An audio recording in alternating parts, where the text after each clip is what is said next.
Yo, are my stalkers watching? Look at my stalkers watching me. Look at my stalkers watching me.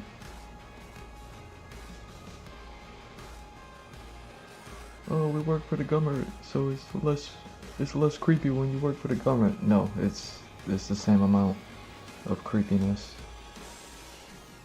Working for the government doesn't make you any less of a creep. Working for the government doesn't make you any less of a stalker.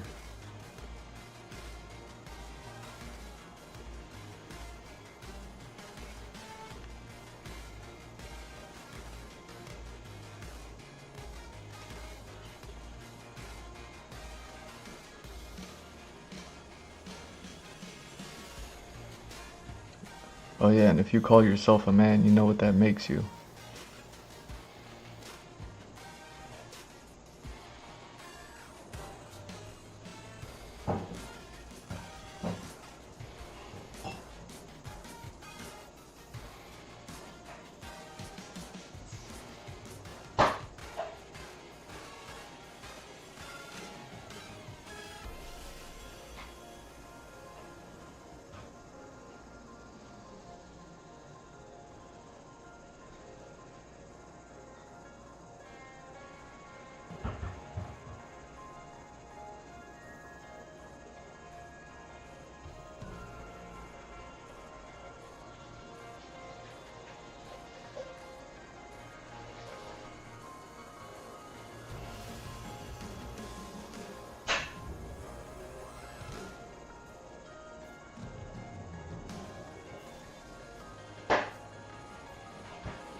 Alright. Let me double check this water. What's happening, Onyx?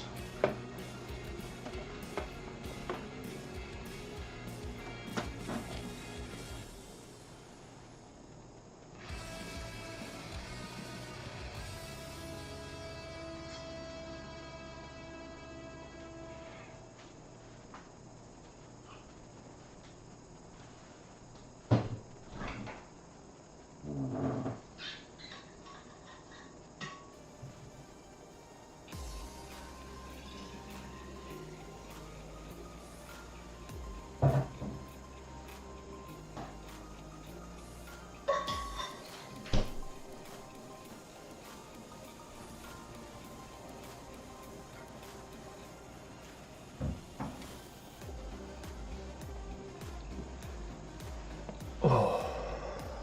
Alright, what am I doing? Am I ready? Are we ready? Is this everything good? No, it's not. Look at that. See, that's the issue I've been dealing with. I have to fix this issue every single time. And boom, we are live. Let me fix this real quick. I wonder if this is gonna actually have to do this live. Like if this is gonna crash the joint or not. Let me jump over this way and go this way with it, and then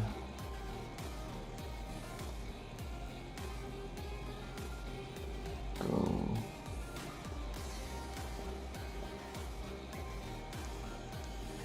that way with it. Okay. I'm gonna go back here. And that just jumped right in there. Look at that. Look at everything that I always have to do. Look at everything that I've been up to. Yeah, I'm gonna be drawing tonight. But with that said, boom, we are live. This is G Mr. Drew welcoming you to another episode of the Andrew Głoszewski Experience. This is going to be episode 855. I wonder why the cameras got messed up. I just fixed them before I went live, and then they got messed up somewhere in between. I wonder what that's about. Ooh, I wonder if that's a connection thing. That'd be interesting. Anyways, what is it? 855. Crowverse. What are we doing? Oh, yeah. There we go.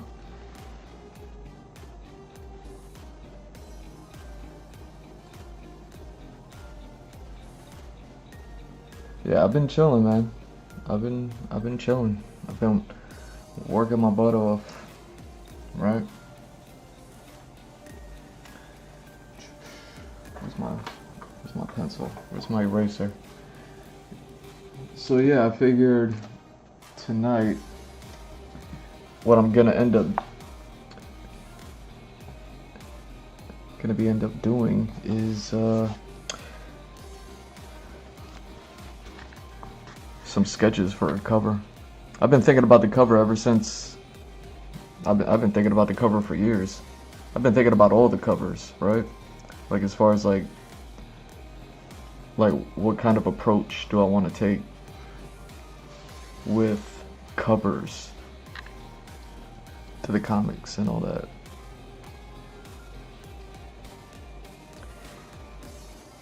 And I never hit a conclusion.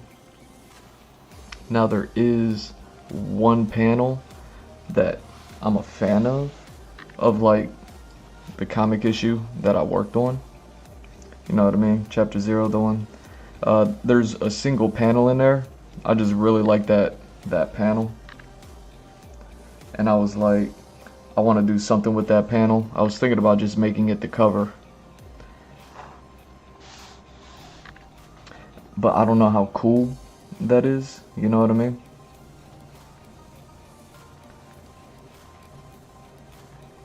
don't know how cool that is to just take a panel and then kind of like upscale it to a cover quality.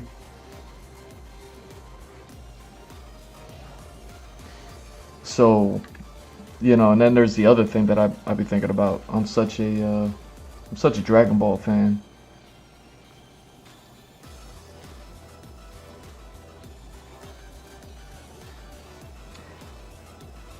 A drawing that I drawn that's my favorite. Well, yeah, I'll show y'all which is the at least my favorite panel from the chapter.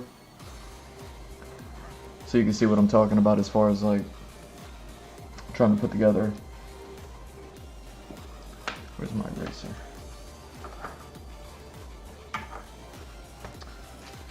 No. No.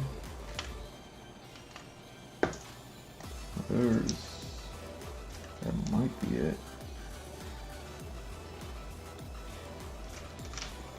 Either way, I'm gonna use it.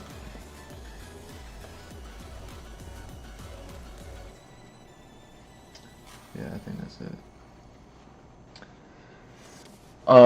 Then there's the other thing. I'm a big fan of like Dragon Ball Z and all that stuff. And Akira Toriyama, he always, I don't know about always, but he made covers that had nothing to do with the story. So there's like two avenues, and then there's like I could always just do whatever I want. But that's kind of like my least favorite thing to do, is to just go ahead and just like do whatever whenever. Like I kind of like to have something going in. Even if I do like differentiate covers, I would like to at least let it be something that, you know what I mean, I can I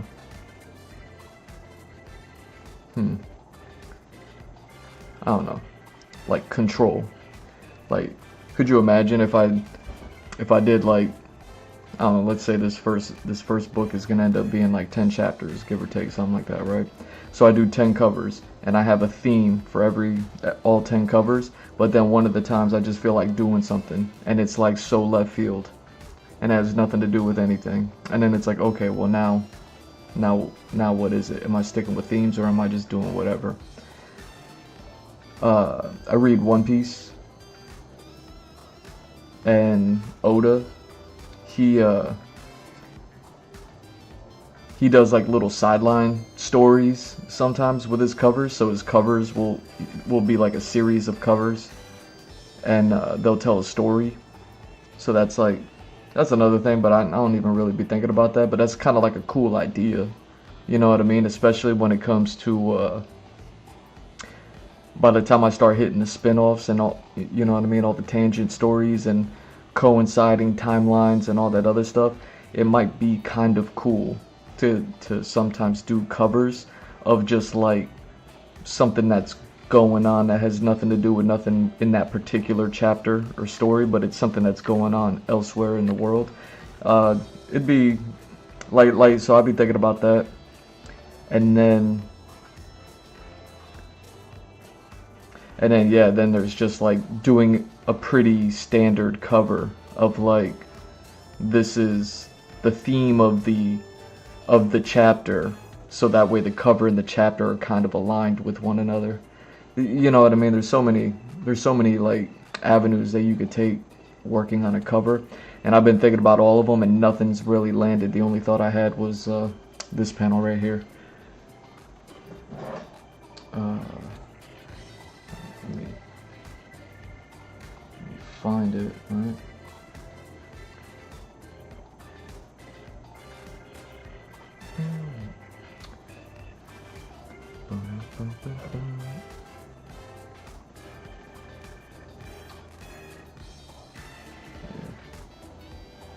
I can't see your whole comment. There we go.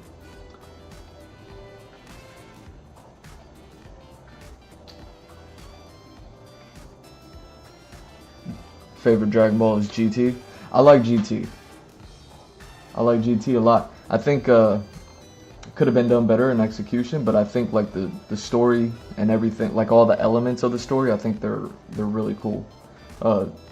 You know, GT standing for Grand Tour, the Grand Tour being the grand tour of space and space traversal, and then you know what I mean, to hunt down the interstellar Dragon Balls, and then you know, so all those adventures, you get Pan, but then there's the robot, and it's like, you know what I mean, like you could have got somebody else in there, but like it's whatever, right? But yeah, it's like Goku, the robot, and Pan going on that adventure. That's always cool. And then obviously like Super Saiyan 4, the best Super Saiyan, right? And then like even the personification of the Dragon Balls, I think it was like after, and once they get them back to Earth, you know what I mean? I can't remember if that happens before or after all the space stuff, but I want to say it's after. And then the Dragon Balls like turn bad, and then you gotta fight like the personification of the Dragon Balls. Like all of it was really cool. Like as far as like story and all that stuff, I think it could have been executed better. Baby Vegeta, super dope design.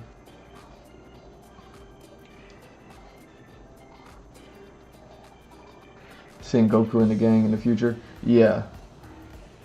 Like that's what I liked about it. It was like it leaned in heavy into the sci-fi stuff. Pan's your favorite character? Pan's super cool. What was I working on recently? I was working on a character recently, and I was thinking about Pan. I was thinking about Pan a little bit.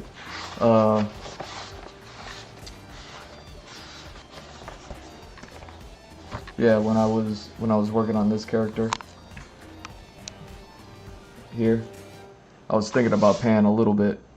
Like I took a second to think, because I colored something in, and then it made me like stop and think, and I was like, wait a second, what are Pan's colors? And I checked it out, but then I didn't, you know what I mean, I didn't do anything with it.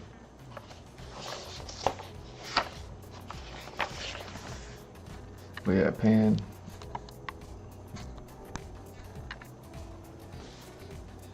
Pan's a cool character.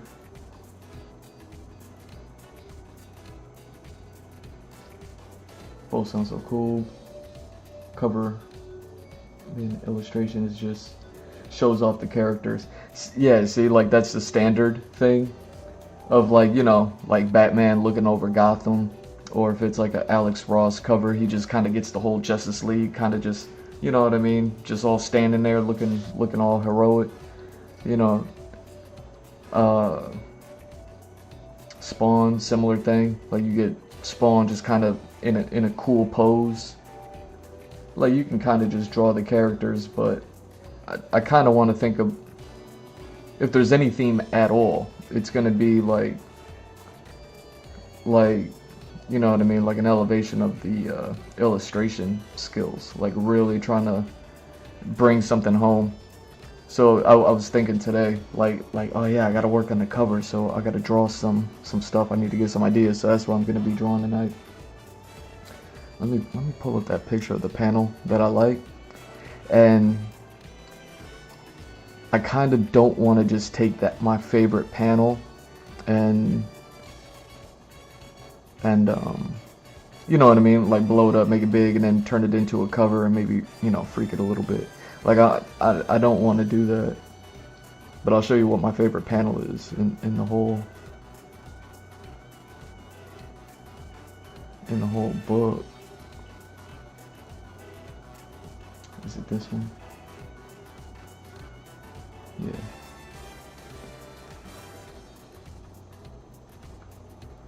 Let's see if I can turn that.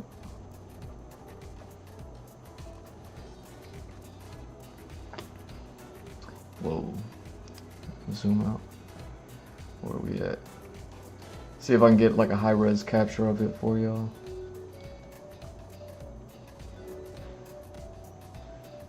Okay.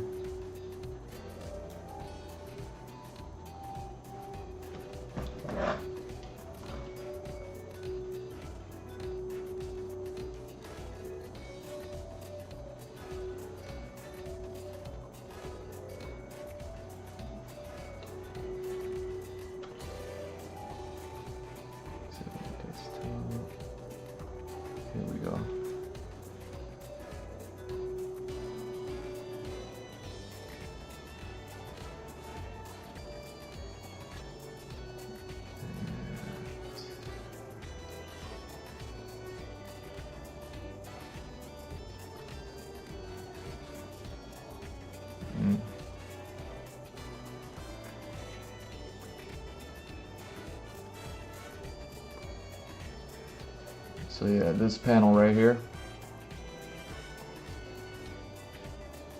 I'll be looking at this panel. Let's see where we at. I'll just leave it right there. That's like one of my favorite panels out of the whole thing. So I've been thinking about that ever since I drew it, and I was just like, yo, I kind of want to turn that into a cover, kind of freak it a little bit. It's such a good panel. But then also it's like, just maybe just let that panel live on its own. You know what I mean? Like let the panel just be what the panel is, and then draw another picture. But it also makes me want to, like, at the very least, include her in the cover, you know?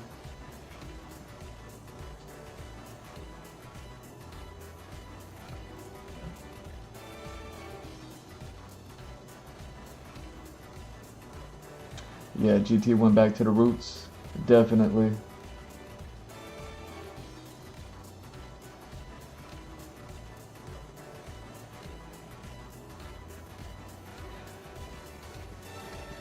You talking about this character right here? Is this character a dude? The panel?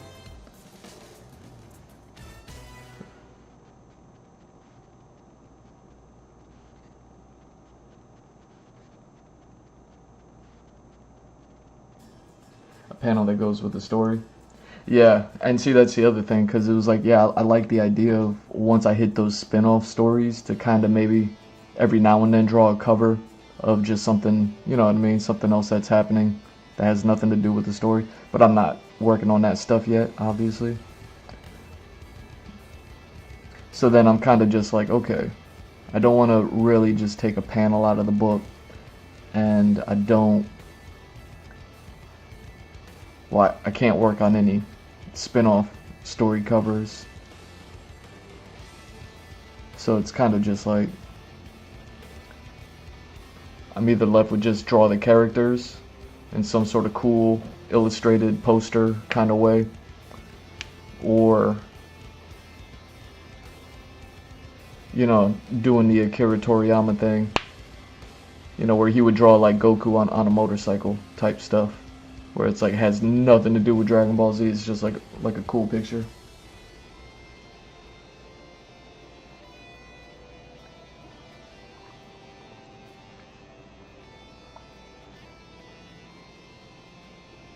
The other character I showed. Oh.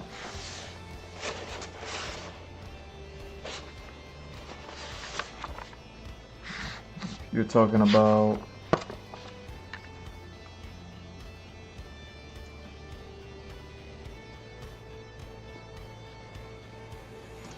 this character? Nah, it's a chick. It's a girl. It's a little female monkey thing.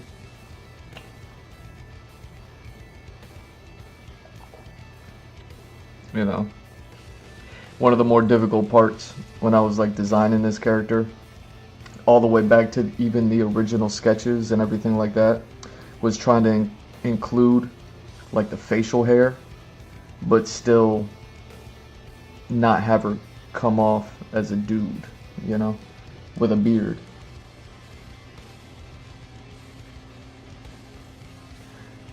Yeah, so this character is a dude, but then this character isn't. You know, so this character, like all these, it is a chick. And then I totally forgot. I was like, oh yeah, I took one of my old sketch ideas, and then I kind of just drew it on stream real quick. But then I was like, oh, you know what? I could actually use this design as well. So I was like, oh, perfect. You know what I mean? A little happy accident. Before I started like drawing plants and stuff.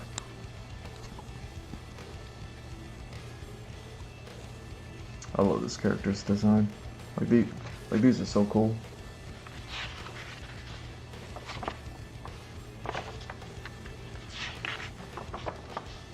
Oh yeah.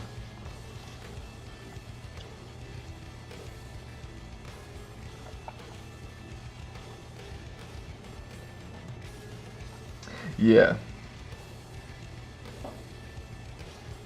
And not even just fur on her face, but it's actually like long hair too. You know what I mean? Kind of like uh like chops, like some thick 80s style.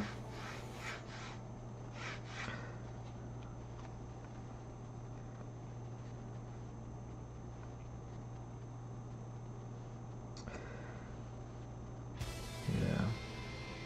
So I kind of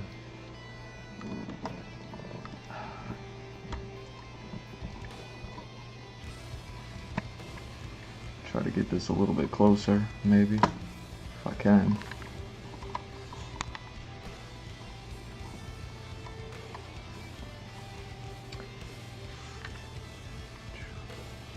Dang. That's what I need.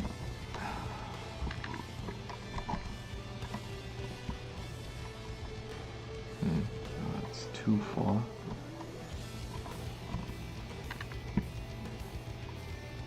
There we go. Something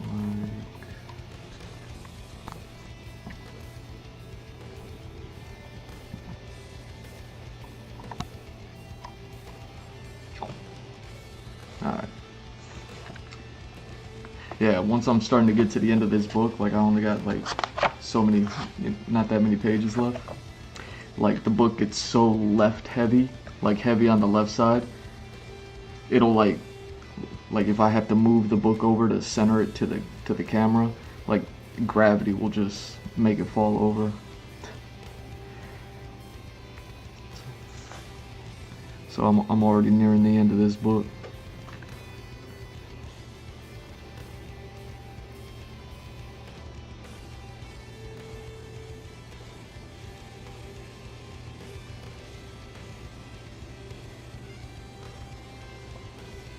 Yeah, thanks, man.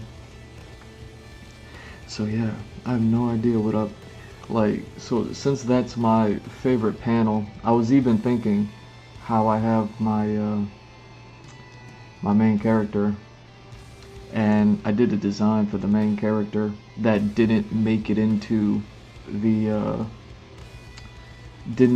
comic art, and I've been kind of like bummed out about that. Man, I think it's like way back here.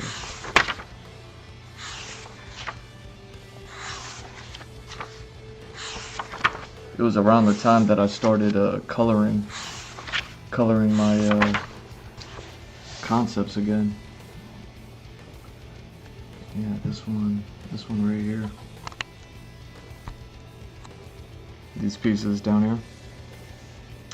So I was like trying to figure out the main character's design, and this is his design in the first book, but he's not wearing the hoodie or the jacket.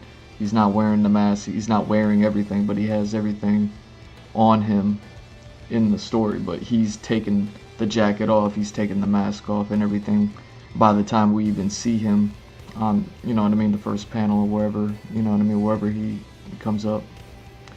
So I was like, man, there's like a good opportunity to even include his concept design here like that.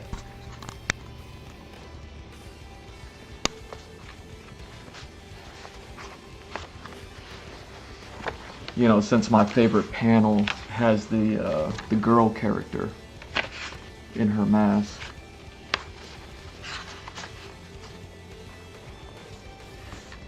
Which reminds me,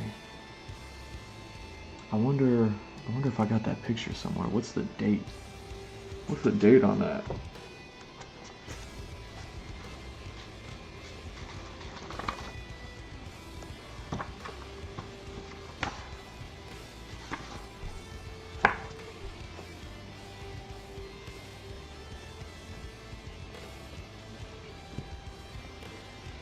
March 5th.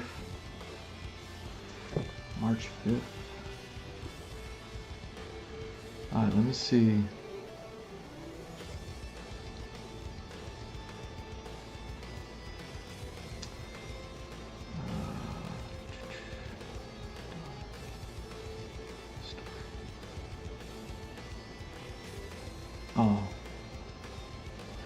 Oh, is that... Where'd I put those?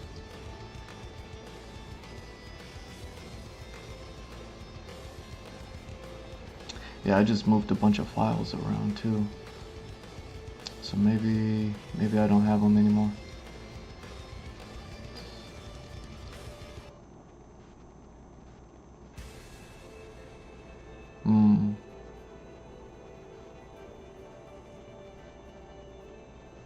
I was hoping I had them right here so that way I could just pull them up.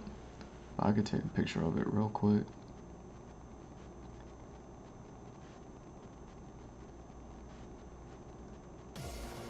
Okay. So that folder's for everything that I'm going to start making moving forward. Okay.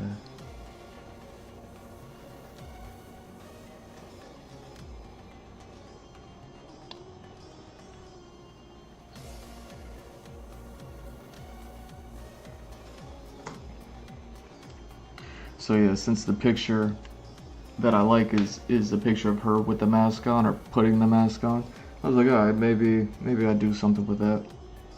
Like, but with him and the mask and his design and everything like that. Let me get a picture of this first.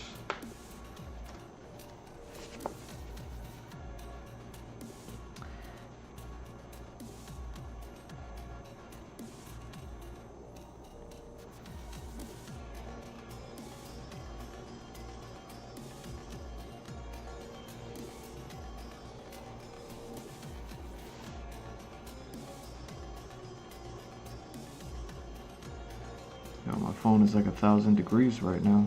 Does that mean that my phone is being hacked? Is my phone being actively monitored while I live stream?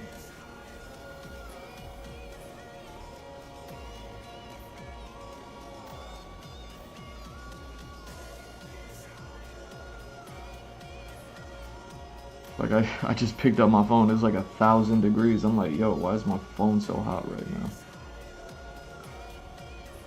I felt like my hand was cooking.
Yo, that was so crazy. My phone was literally cooking my hand.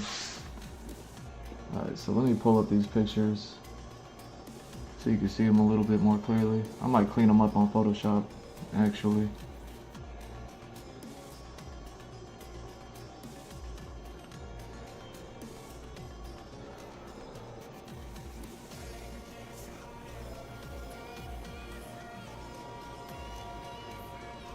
Clean them up, just like kind of crop them a little bit more appropriately.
Bayonetta vibes. Yeah, I did all that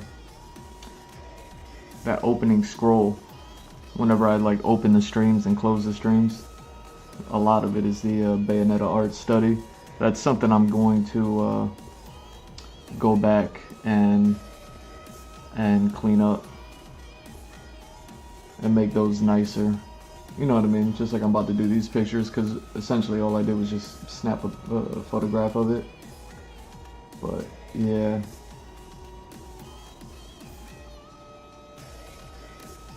Yeah, I know. Picked up my phone. I was like, I don't even know what's going on with it. Alright, let me get this. This I can put over here. And what's this one called? That one? No, that's not it.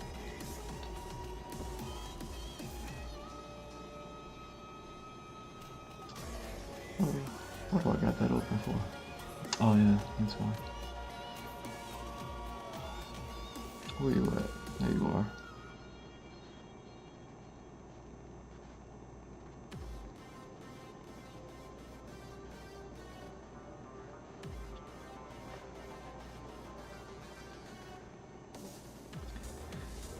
So yeah, I did a Bayonetta study. Basically, I got the concept art book for the first game, which was like a big get, and one of the better concept art books that I have, because the team that made Bayonetta, they hired a fashion design illustrator to do the concept artwork. So basically all of Bayonetta's like concept designs, and there was like dozens of them, you know, like nearly 100. And so there's like 100 sketches in this book of Bayonetta and all these, you know, a bunch of different looks. And because it was the first game, so they hadn't really established what this character was going to look like yet. What her character was going to look like yet.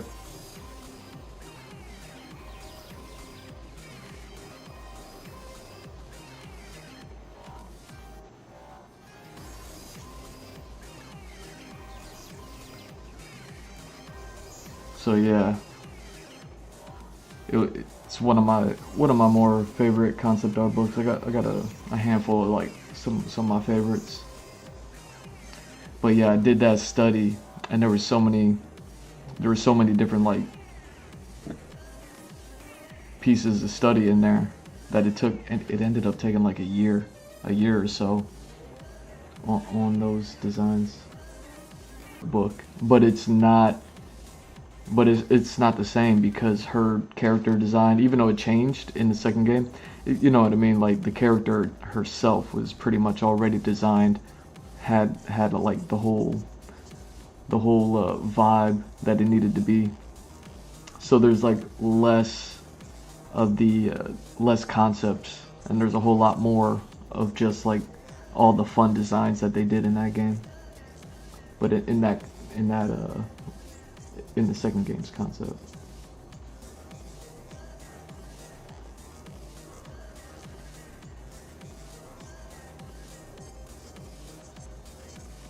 Oh, nice. Oh, you're building your own PC? Man, that's brave. That's brave. I see some people streaming and they'll build the PC on stream, and I'm just like, psh, you know what I mean? Like, I'll be like, yeah, that wouldn't be me. Last thing I want to do is record myself just, you know, banging around expensive parts. Like,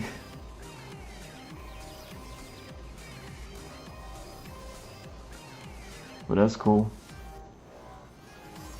Yeah, art books are good, man. Depends on what you're looking for. Maybe Maybe even I can suggest some, because I get art books from movies, animated cartoon shows, video games, a whole lot of them, and then I just have, like, you know, mangas, graphic novels, and all that other stuff.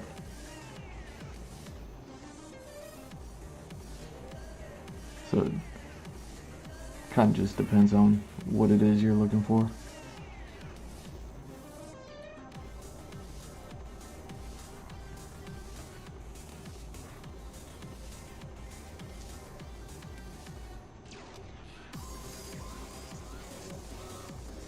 Alright.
There's that. Same.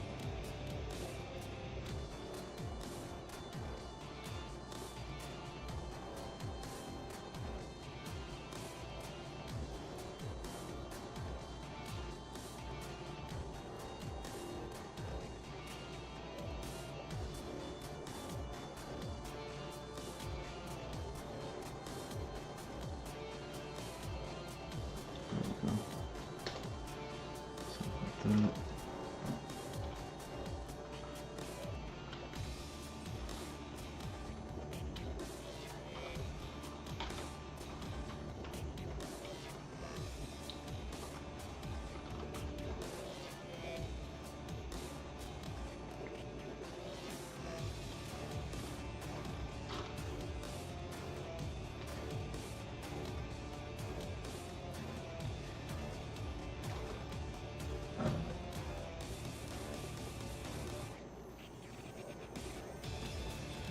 Wow, I wonder what that date's for above the picture. September 13th, 2022, it looks like.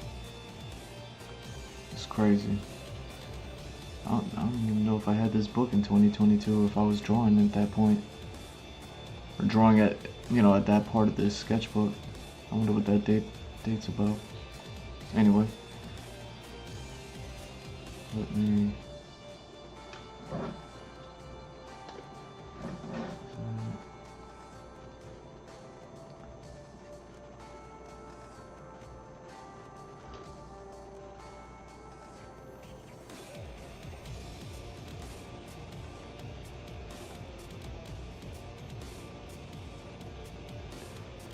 There we go. So, you know, that way.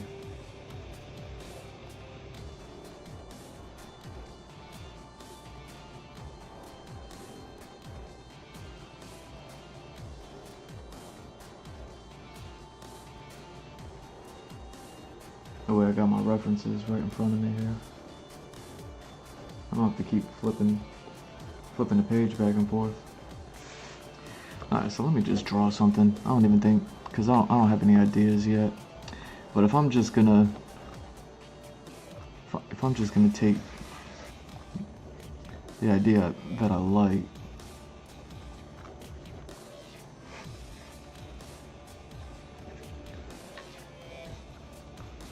I didn't even notice that their masks are similar.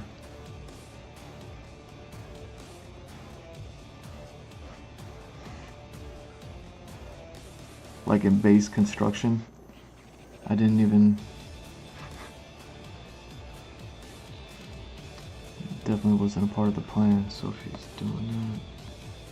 So he's got like this.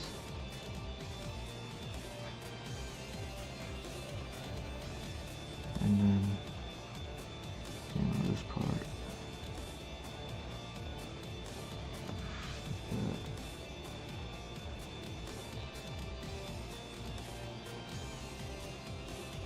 Studio Trigger. Arthur Adams. I got some Studio Trigger stuff. It's actually super cool. I should probably actually crack it open. I don't think I've ever shown them off, and the fact that you know what I mean. I haven't really started to draw yet, so I'm not even in a flow yet. I got a few of them books actually. I don't know. I'm not familiar with the artists, but there's definitely that style. Let me see. Studio Trigger, Persona character. I'm not familiar with the Persona games.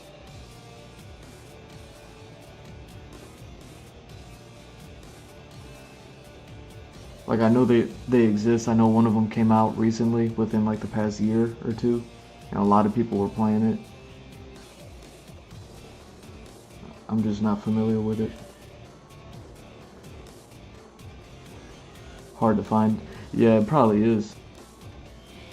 You know, some of these art books that I have, they're just like these little gems that have, like, some of them are from like art galleries.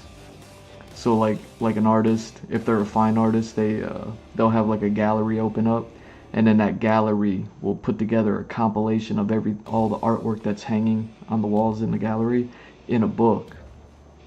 So then you end up with like a bunch of random pieces, and I got a let's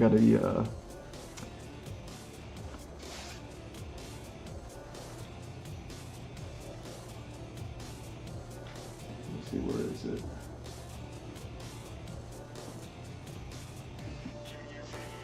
Yeah, I'll grab those Studio Trigger books. But yeah, so like I was going through this one the other day just because I was looking into some things. I was doing some research and I was like, wait a second, I think I got something like that. And I had to go and dig this book up. And I think this is one of those books that it has Shinkawa's work, or Amano's work, sorry. So it's got a bunch of Final Fantasy stuff, but then it's got like random stuff that I don't know nothing about nothing. You know what I mean? Just like cool things that I guess he did. But a lot of Final Fantasy stuff. Angel's Egg. Vampire Hunter D. More Final Fantasy. But there's one picture in here that I was like looking up, and I was like, I think I got a picture of that in here. And then I found it. I was like, oh dang. If I could find it.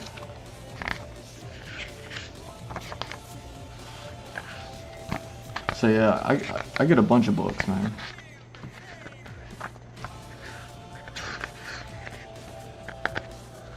I wonder where the picture's at.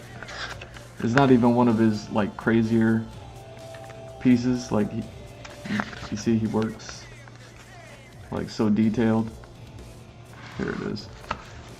I was looking into something, and then so it got me into looking at Gatchaman. And I was like, they mentioned Yoshitaka Amano while I was like looking into Gatchaman. I was like, wait a second.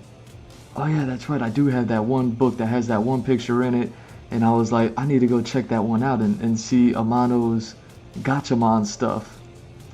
But this is the only picture I got of it, which is like Ken the Eagle and what's his name? Joe the Condor. So yeah, I dug up this book just so I can revisit this piece.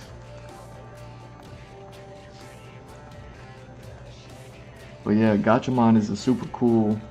Again, it's like Dragon Ball Z. It's a super cool like series that I think could use like an updated execution of it, you know. But yeah, let me see what I got. Now here's the thing, I know I have like at least 6 Studio Trigger books. 3 of them are concept art based, and then 3 of them are animation based. Animation based meaning like storyboards, the rough pencils to the animations, everything like that.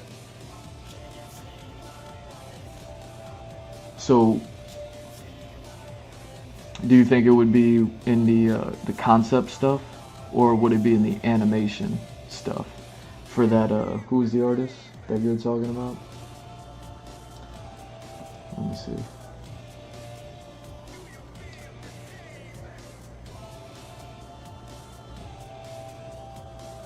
Arthur Adams. Yeah, because these books are in Japanese as well, so I can't read them. I don't know what they say.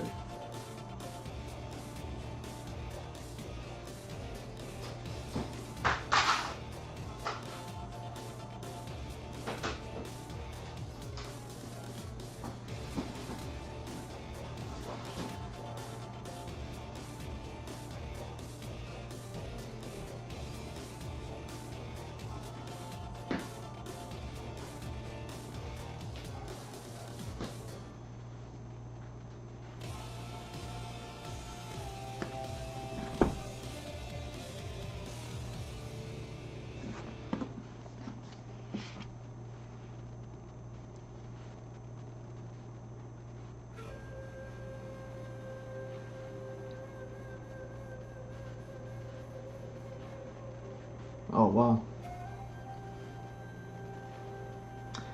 It would be in illustrations. So maybe like the concept stuff. Yeah, I wonder.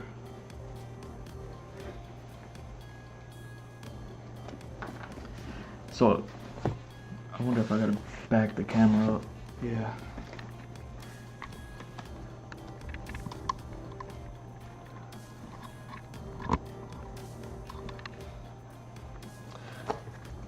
So yeah, I got the idea here, so I'll get right back to that.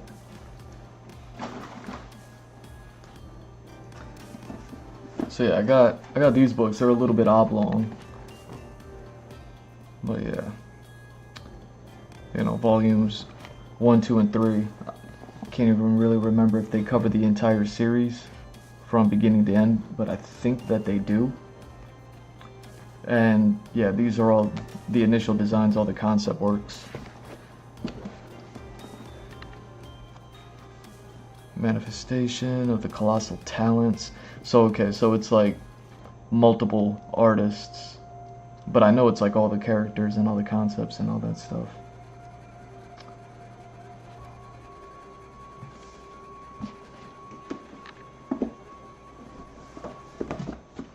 So yeah, I can't even remember if I've ever like broke these out really. I might have one time. If I was like looking for Mako's design. Mako's my favorite character out of this whole anime. You know, that girl's just all positive vibes. I love her.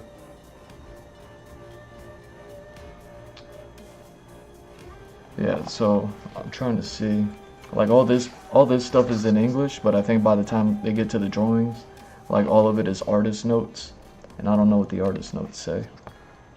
Yeah, see, like it's all Japanese. See, and this is the stuff that, you know, a lot of people never really get to see, the super rough drawings. You know what I mean? Like all this stuff is so interesting to me. I need a hot chick to read them to me. So you can see, like, even though I don't know what it says, like I can see that they're talking about the family here. You know what I mean? Like they're trying to get the characters in line. So they got like the little brother and the dog, but that's not like their final forms. This is probably like an early sketch of Mako. You know what I mean? So they're figuring these things out. That might be the mom and the dad or something like that. So, and you can even see by like how like angry and sinister they all are. Like in the anime, their family comes from like a rough part, but you know, in their final form, they ended up being like really cool people, just from a rough part of town, you know. And all that stuff got executed later. But let me see if I can find like a little bit more of the better stuff. So yeah, you can see they hadn't even like designed Ryuko yet or anything like that. Still just trying to get eye shapes. You know what I mean? Like you can see, like I love this stuff. Like this is the stuff that I love because it's so far removed. So you get to just see like the thinking process of it all. I'm sure book 2 and 3 probably have less of this. Like less of this like earlier design stuff. Just because they would have already had the characters all established. So the concepts probably lean a little bit more on like environments and like the outfit changes and stuff like that.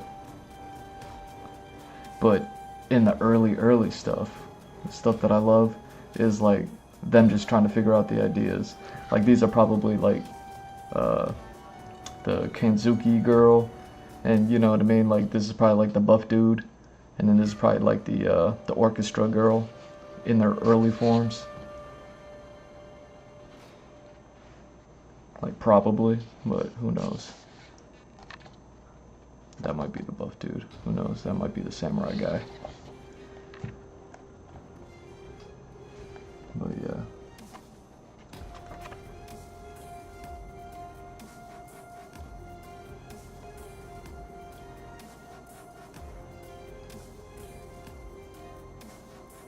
Oh, this thing? Yeah. Yeah. Actually, it's not plugged in right now, but yeah, it's how I yeah, it's an animation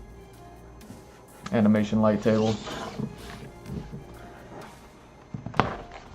You know, that was the whole point. That's the whole point of all the work that I'm doing, like the comic book and everything, is to eventually get around to animating it.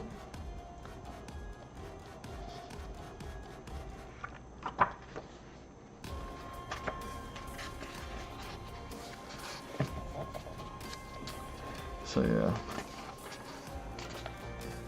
So now you can see they're finally starting to like kinda get around to getting close to finalizing the designs.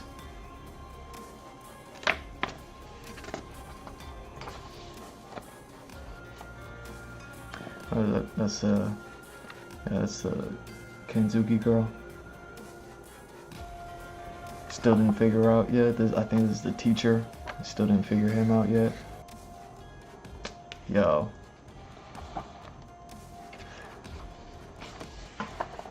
But yeah. Yeah, I love all this early stuff, even though it didn't end up going anywhere. See now, okay. Now they start figuring out some of the scissor stuff, but they still don't have a design. And now you can see they finally start getting around to it. Oh, that's the scientist, the science guy.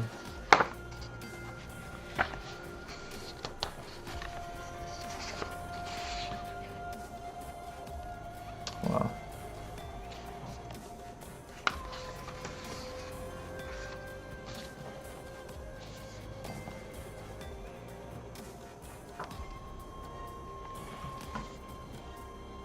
Yeah, see, I love this stuff because they're gonna give her some magical girl boots.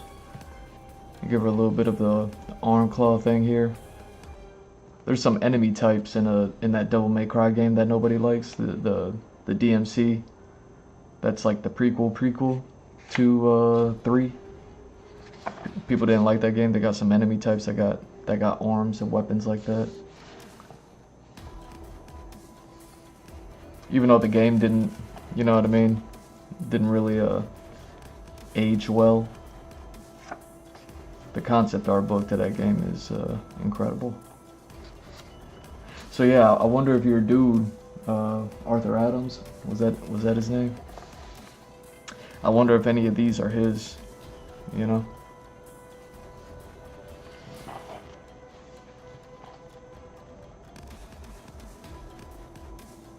Yeah, yeah.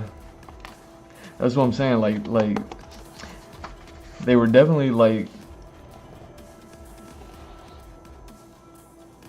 that's what's interesting about these larger productions, because you have the artists and they're like, okay, you're gonna have this character, she's gonna be super serious. So then the artist draws like a super serious character, and it's like she looks, you know what I mean? She's looking like mad evil, and then you know what I mean? The boss has to be like, no, not evil, serious.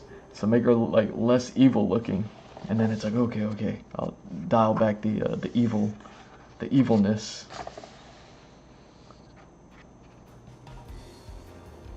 But yeah, see, like this is kind of like the Bayonetta.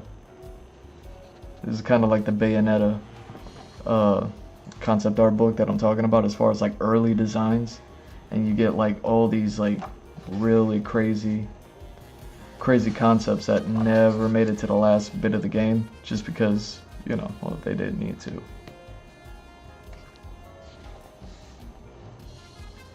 See, they're starting to find it here.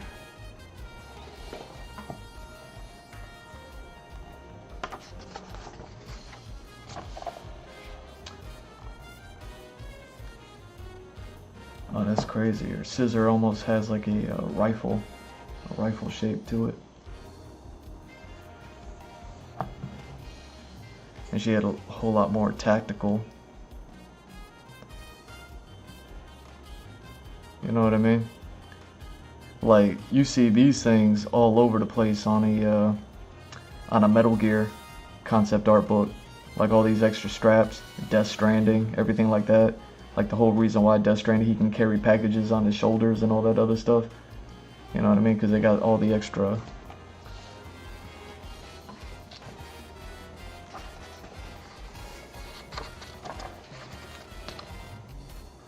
Yeah.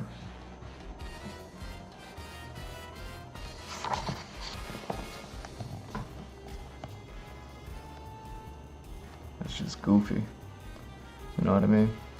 Then they were trying to figure out the goofy vibe of the anime. You can see they already have like the warped perspective on the environments. And then, you know, like everyone that she would have to face off against. How extra that cartoon is. I love it.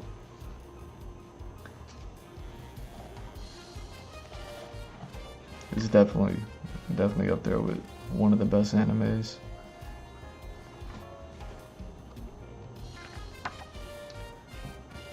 Oh, that's crazy.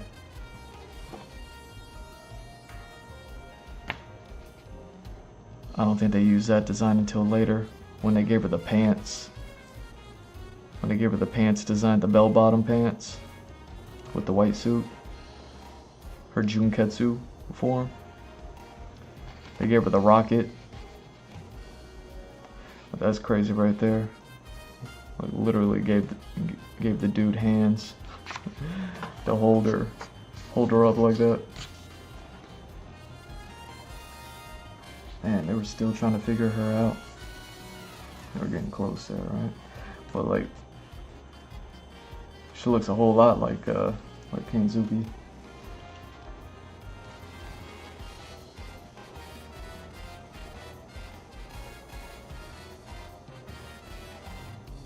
Oh, do I animate? Yeah. Like, I haven't animated in a long time, besides like the animated emotes that I did recently. But my my YouTube channel,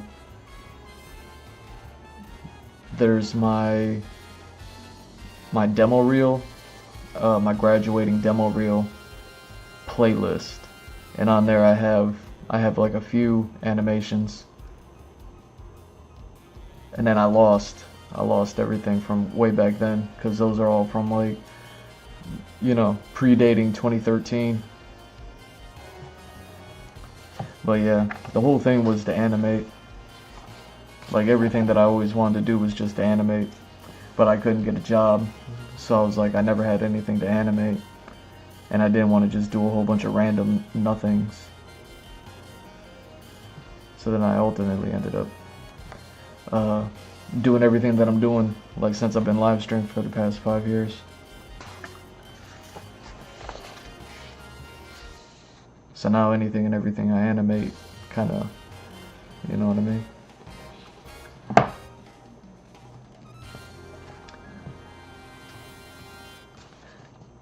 So yeah, now we're definitely like entering the style. I don't know, but you see how there's not too many notes going on as far as like words, and you know, even though it'd be in Japanese, like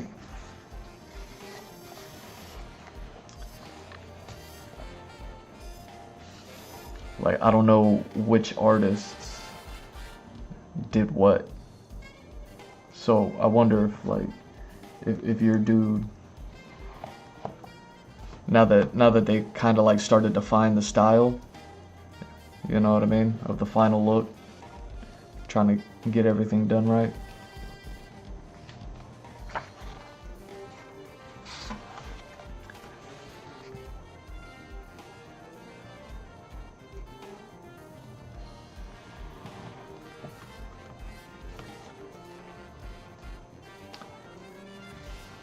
Yeah, these are so cool.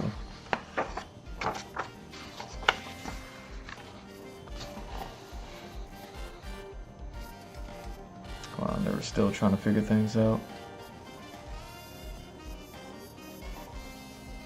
Like with the eye being on one side to give it that asymmetry.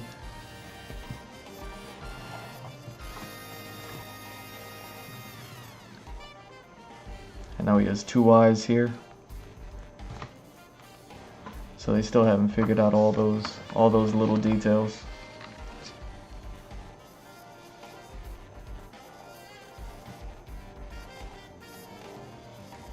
Yeah, it's been a hot minute since I looked at this stuff.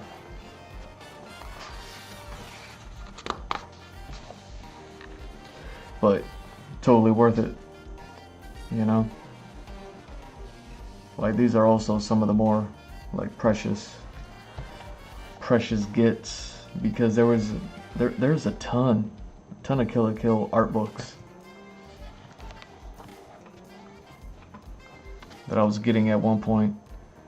But I kind of like, I got these 3, and then I got the animation 3 that has like all the storyboards and everything like that. Storyboards and the pencil animations. All the tweens and the keyframes and everything like that.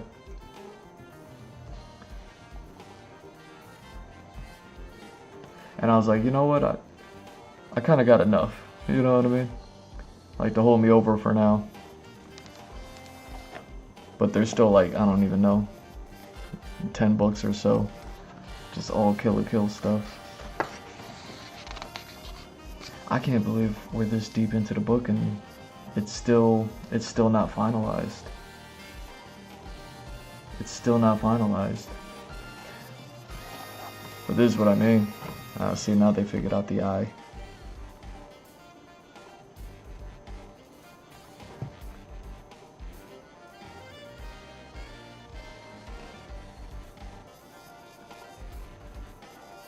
Arthur Adams.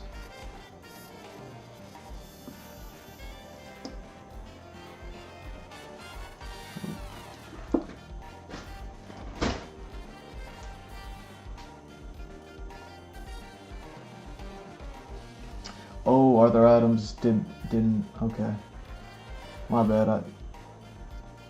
I read them together.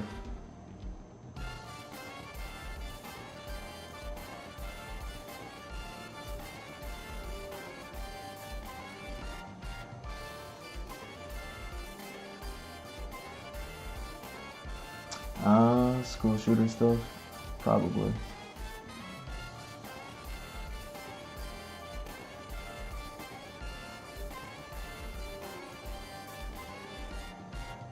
Oh yeah.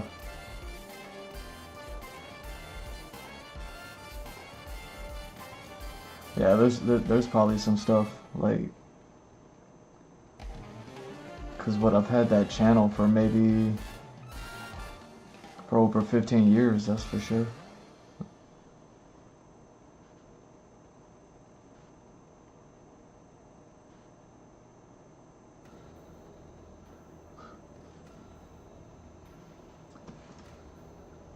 Yeah, the brain's always cooking up ideas.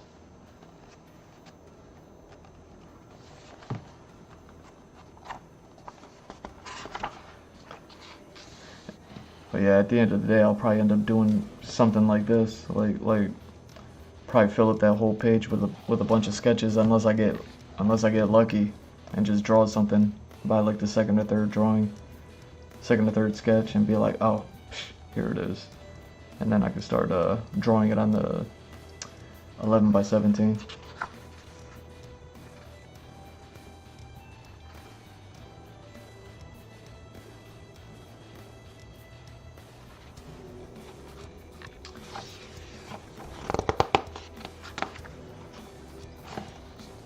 Wow. So yeah, all the side characters, all the early joints. See, sometimes you just need to draw these things so that way you kind of have like just the idea. Oh my god, that's so funny.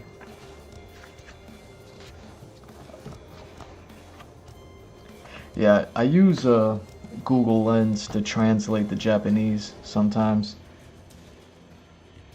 But like I don't know if it'd be able to pick up like handwritten kanji like that. Like I wonder who this is supposed to be.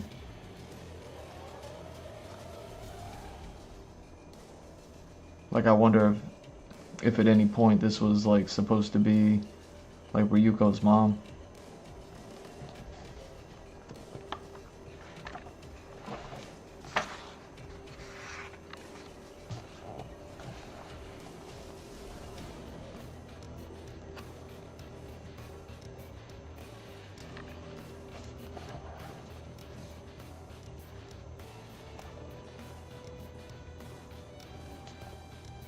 Yeah, they start figuring out her funky eye patch.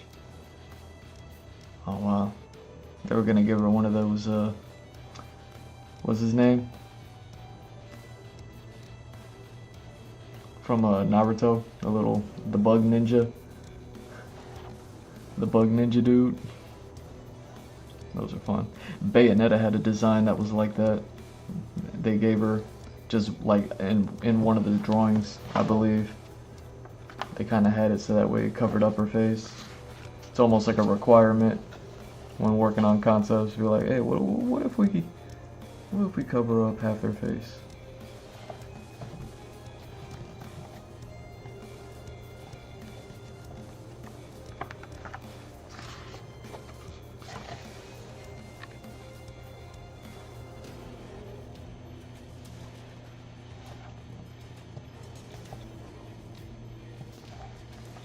But yeah, like all this is really getting me to want to do is to just draw a whole bunch of pictures. Not anything like this of like facial features, but like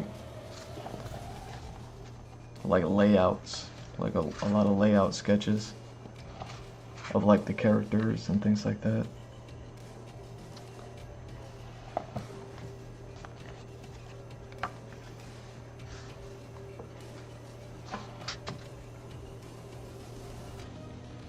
That's so funny. God, with the pajamas that don't fit.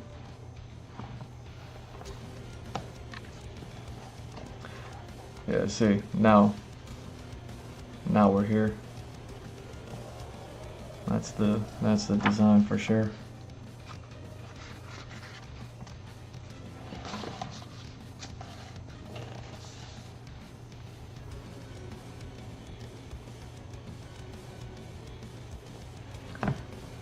It kind of got like a witch blade thing going on. Oh, that's so funny. I didn't even really see that. that her sword transformed, or that she just had a funky sword that was something like the scissor.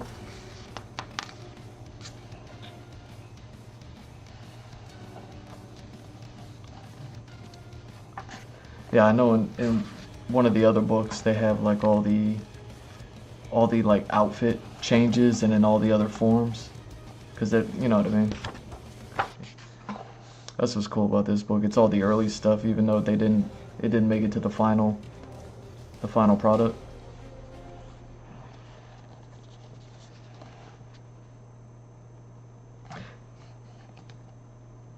Yeah, that's still one of the more standout designs, like ever in like any anime. Just the fact that that girl had an eye patch, but the eye patch was like, I'm guessing, some sort of kanji. I don't know.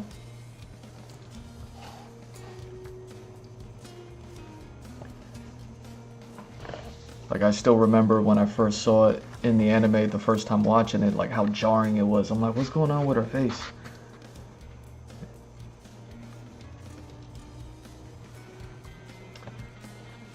Yeah, it's so cool. They're still trying to figure out a Kamui. Kamui?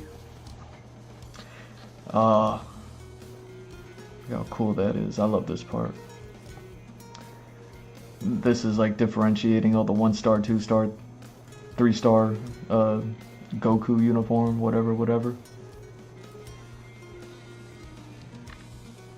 You know, like even figuring out like little details, like the extension on these designs as opposed to like the ones over here. So like earlier on than later on. Oh my god. Yeah. Super crazy. Trying to figure out how they want to do it. Like to make the design of 2-star, 3-star, 4-star. Yeah. Like the graphic designer in me, like I see something like this and then I'd be like, yeah, I love it.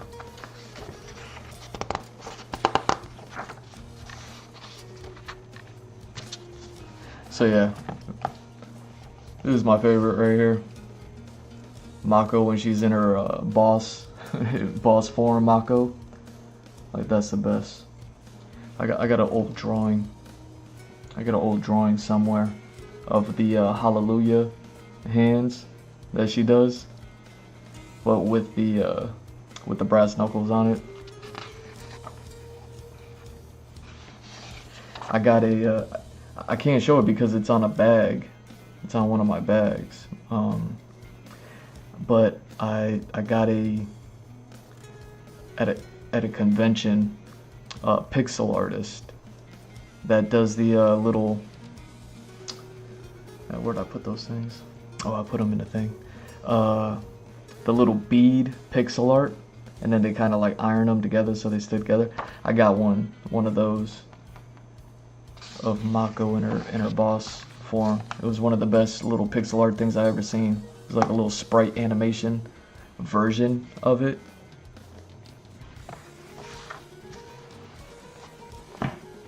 So cool. Like trying to figure out like the jacket that she starts off with. You know, really has that that beat 'em up vibe of like what's that video game? River City. The River City beat 'em up video games. Kind of has those vibes with the bomber jacket. That's so cool. Them trying to think of them in their was it like the 2-star or 3-star, whatever.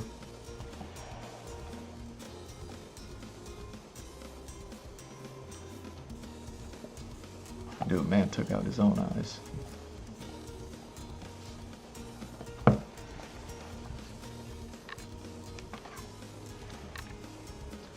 But yeah, the other books, they definitely have like all of this stuff more well defined.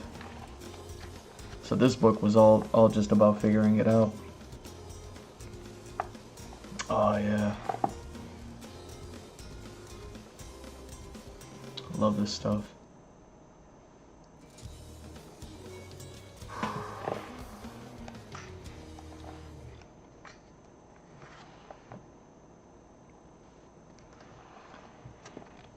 But yeah, people don't ever see this stuff. Like, they'll watch like the final, you know, they'll watch the anime, and the anime is dope. But like, that's kind of like what I do on my stream, is kind of show people who may or may not otherwise like see all the behind the scenes stuff, like to kind of see the process and see like how it works and how it goes. At the end of the day, like, someone may look at this, and if they're not operating under the context that they're looking at a Kill la Kill early artwork, they may not even know that they're looking at Kill la Kill right here. You know what I mean? Like, that's how off the artwork is. So then when you look at it with that understanding, under that light that it is Kill la Kill, then all of a sudden it's like, whoa. We're like, yo, they cleaned that up real nice.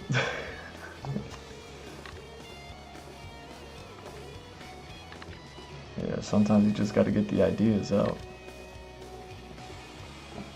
Yeah, see? Then they definitely found it. They're like, alright, we're here. We have arrived. After... And you know, these are the only the drawings that they put in the book, you know?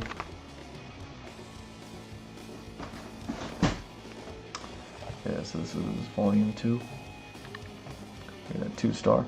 See, this is like cool little graphic design stuff. They put 1 star on the first book, 2-star here, 3-star there. It's all brand friendly.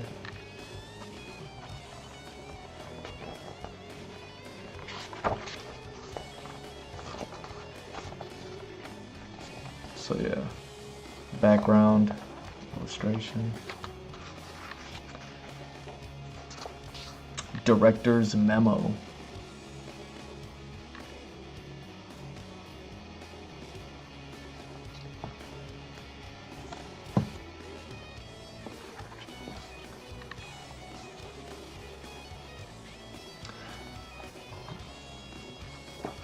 So yeah, this probably has like a whole lot of the early ideas for everything else. Put them all in jumpsuits. Put them in prison outfits. You know, still working on the eye patch girl.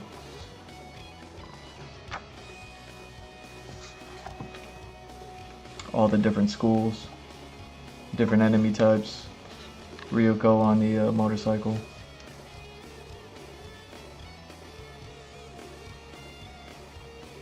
Yeah, so they definitely ditched the gun shape, but I remember she still had something, but it was just like a box, I suppose, right?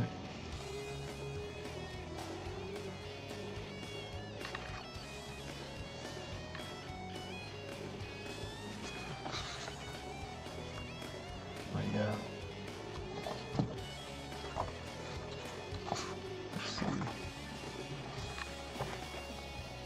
See, like, this could be like a comic book cover, right?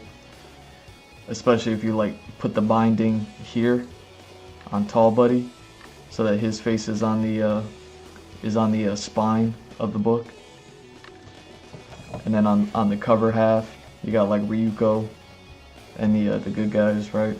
And then on the back cover you have Kenzuki, and then all of her buddies. So like, that's kind of like the typical, get all the characters, put them in, line them up, put them in a shot.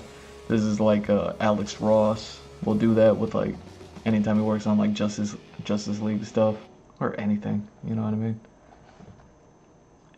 It's not bad, especially if you want to get like scale of the characters. I love this stuff. The style, the stylings, the big blocky character.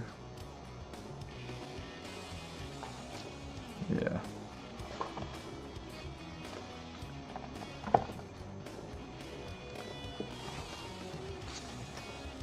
Yeah, see, now in the second book they figured it all out. Now it's just like, alright, let's clean it up, finalize it. You know, get it over to the animators.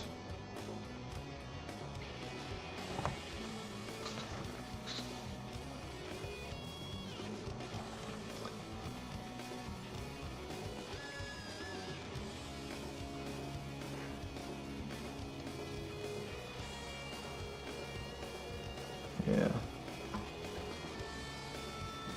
Like I'm looking at the detail work on the glove.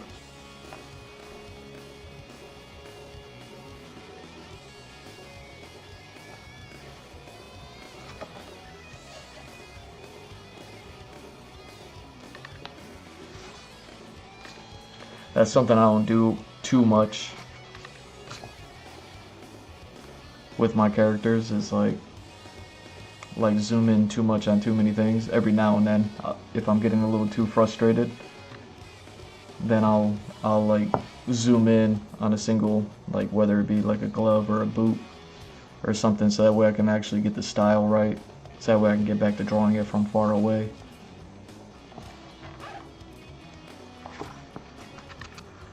But it was something I was talking about like on stream recently.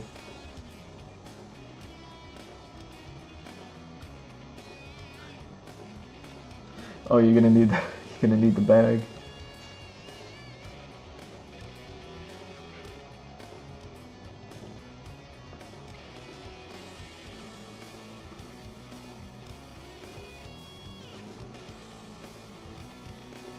Yeah, let me catch up with you.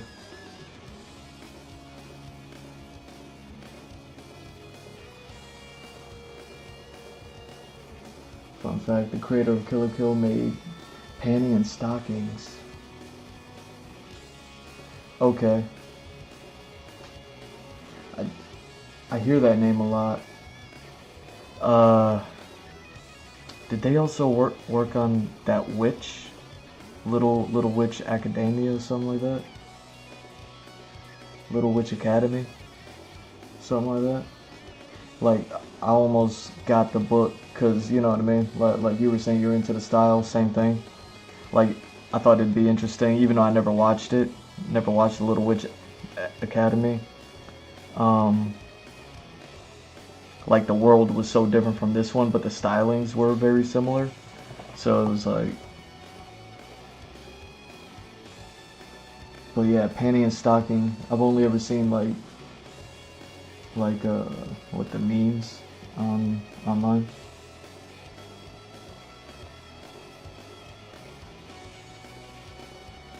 But yeah, I don't think I knew that. But maybe I put the style together, being like, oh yeah, Trigger worked on this one. The bug guy from Naruto, yeah.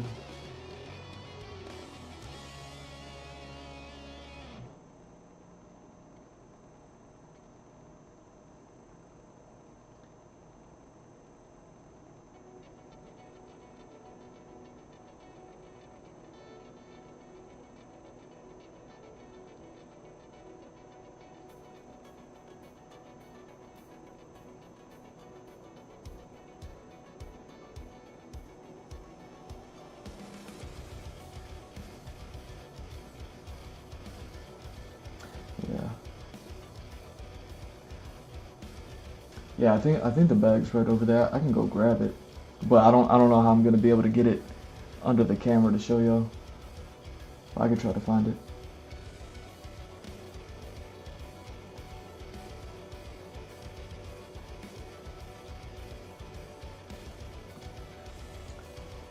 Nice. Yeah, let me.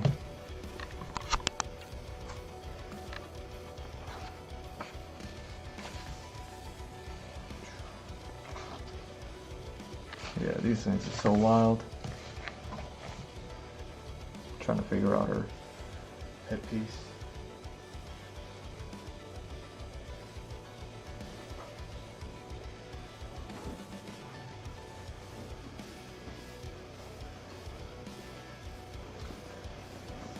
Alright, so let me see. So yeah, I got this bag.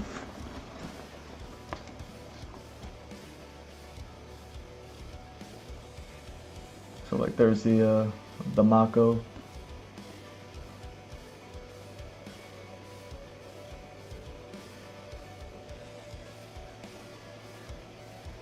Yeah, I picked this up from somebody who I can't find online anymore. So I don't. I'm guessing they might have stopped working on. I think she even gave me this one, so I ended up commissioning her like later on. I felt bad that she gave me this thing because it was like the most awesome thing ever, but she just gave it to me. So I was like, I gotta commission her. I gotta pay her something. And then I don't know if this is also from her or from somebody else, but yeah, I love these things. And also another Zoro joint. See, I got the Zoro and Usopp over here. Another Zoro joint. But yeah.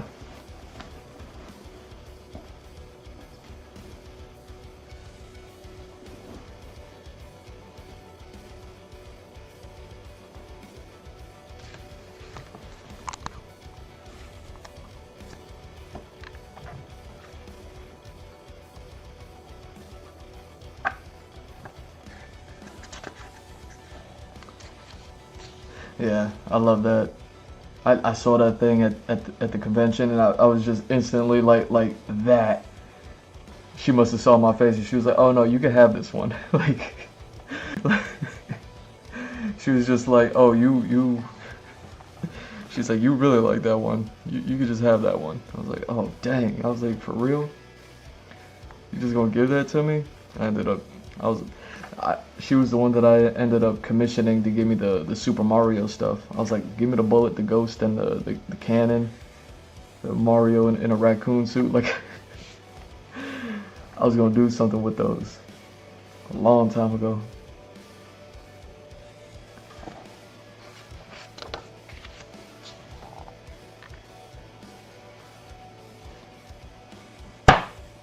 Yeah, these things are so cool. See, now that they figured everything out, now they're just drawing everything from different angles, all their extreme camera angles that they were going to end up using. They were going to need to figure out what does it look like from here, from there.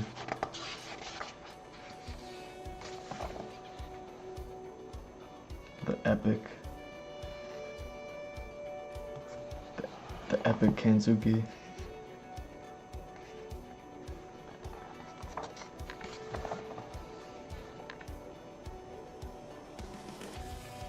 There she go.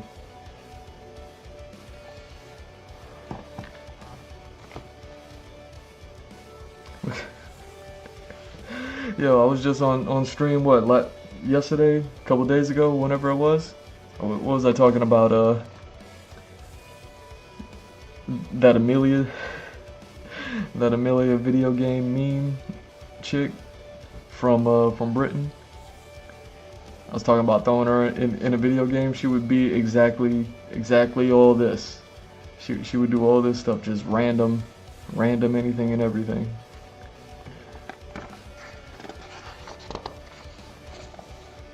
Oh, so cool. Get all the flashback stuff. Man, I went back and rewatched Kill la Kill, maybe last year, a couple years ago, something like that. And I forgot that they did all the flashback stuff. Like, I kind of forgot that Kanzuki, like, kind of turned and slowly, like, kind of became, like, a good character. And I forgot that they did they went back in time and told all, you know what I mean? Like, her story of meeting her crew. And like seeing them when they were kids.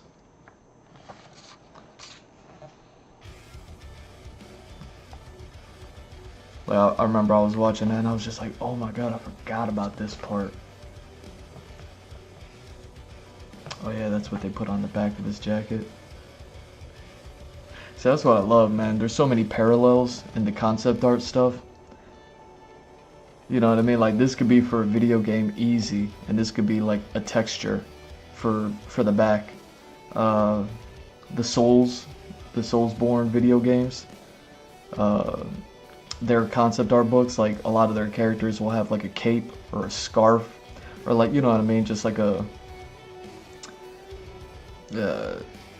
not a flag, but something like a flag that's like hanging off of the character, and then they'll have those little textures that you could see right then and there. But yeah, I think that's what goes like on the back of his jacket or something like that, if I remember.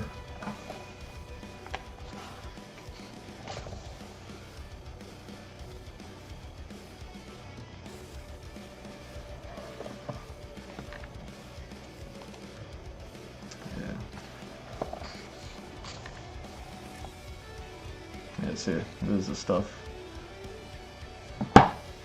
This is why I got the book, was to get like these things. You know, I talk about it all the time. I'll bring it up on stream from time to time, especially like now since Resident Evil 9 is coming out. Like everyone's playing Resident Evil games, and so there's a lot of people playing Resident Evil 8. And in Resident Evil 8, they got the Heisenberg character, and I'm so mad that there isn't a concept art book for Resident Evil 8. Like, Capcom puts all of their concept art as like a play to win the concept art in the video game. So as you play the game, you get the concept art or something like that, or you beat it and then you get like a digital copy of it in the game. But there's no physical copy. You know, there's no book to buy.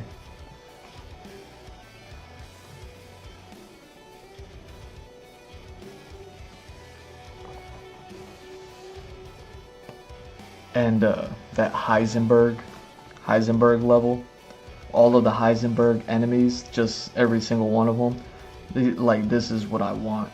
This is what I want from that. I just like, I want to know every step-by-step process that went into making those things. I don't think I had to buy it because it was available for free. But all those enemy types were based off of like a monster horror movie. Frankenstein's Army or something like that. So I ended up watching that, like, to see like where they kind of got their inspiration from. But great movie, you know what I mean? If you haven't seen it, go see it. But man, like all those enemy designs in the Heisenberg level of Resident Evil Village, I'm like, I want all the concept art.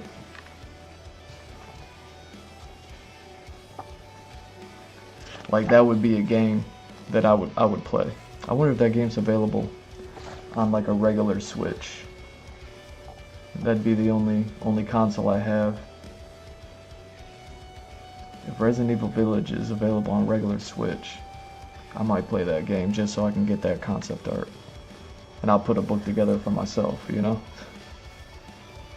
Cause like this is basically what I wanted to get these books for, and what I was looking for. All the crazy designs, all the power-ups. Like, you know what I mean? They got like an Iron Man thing going on, but they also have the Gundam. Is it Gundam? You know, like the Red Comet character from the Gundam cartoons. You know what I mean? So they still had to figure out plenty of stuff with like these designs. And like her design goes crazy.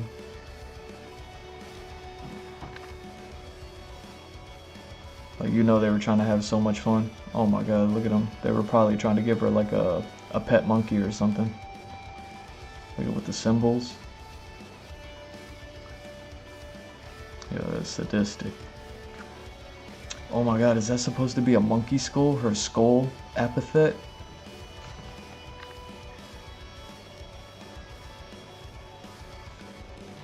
Oh my god. That's dark. That's dark right there. You know what I mean? They gave her the Dalsum treatment with the skull. Yo. But like, this is why I got these books specifically, to get like all this stuff. Like, all this stuff is so cool to me. Like, cause it's just so out there.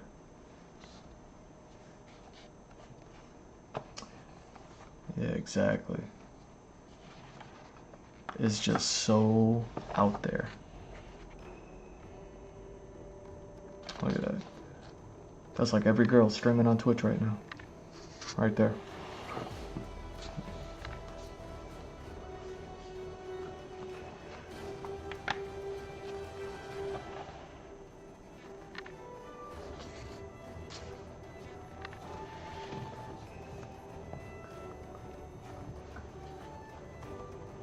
Yeah.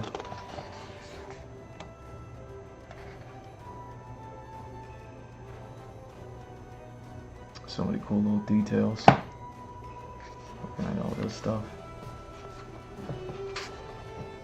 That's funny. You said that the stars remind you of Yu-Gi-Oh. I never watched Yu-Gi-Oh. Like, I'm definitely aware of it because I grew up in the time when Pokemon and Yu-Gi-Oh were popping. So I definitely like knew about it.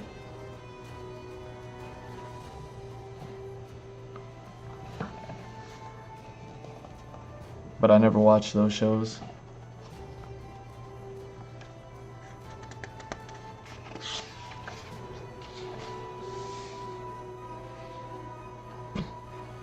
Yo, the animation when he was doing this is crazy.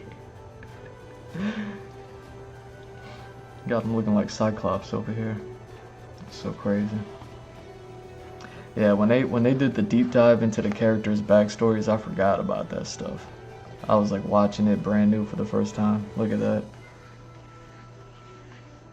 What's that? That looks like it's from Jujutsu Kaisen, before its time.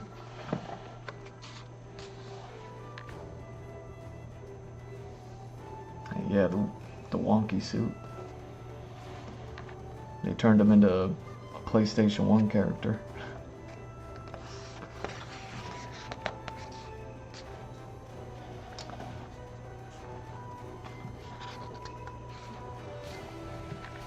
Wow. Like, even this stuff is interesting to me. You know what I mean? Like, the scientist character is to me, like, forgettable. Like, I forgot about them. And then you're like, oh yeah, I guess they did kind of play a role.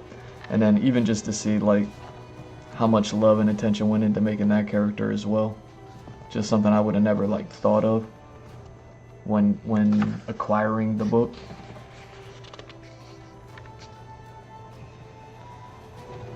I was like, dang, you had to think about that? The doctor in the trench coat or in the lab coat? You know what I mean? Like, that was something, you know what I mean? It wasn't just like a one and done deal. Like you actually had to put like time, thought, and effort into it. I'm not saying it's a bad design or anything like that.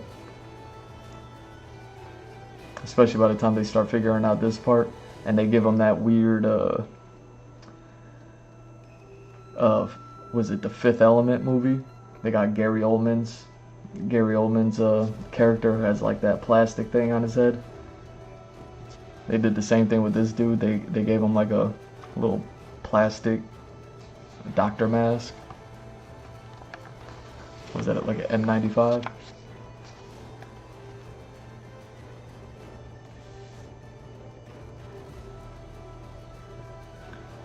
Yeah. Yeah, and then I forgot about this character as well. I remember when he showed back up, I was like, oh man, I forgot this character was in this show. Such a cool character. You know what I mean? Because he's so different from everyone else, because everyone else is like a student in the school. So you're kind of like in this school world. And then this guy comes in out of left field. And he's like, yeah, I don't got anything to do with any of that.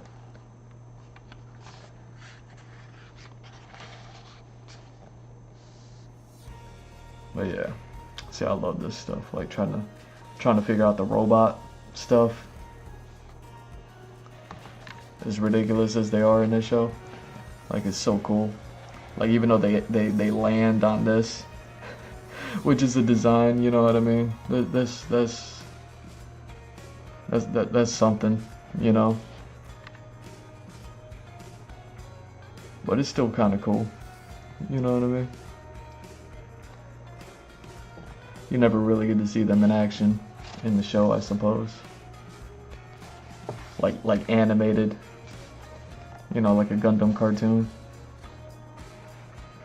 But like, it exists. They're like, oh my god, the dog. The dog. What was the dog's name? Guts? Yo, how you gonna name the dog Guts? How dare you? How dare you? What is that, best dog? Is Guts best dog, especially when you put the hoodie on him? Like Guts is best dog for sure. Like for sure.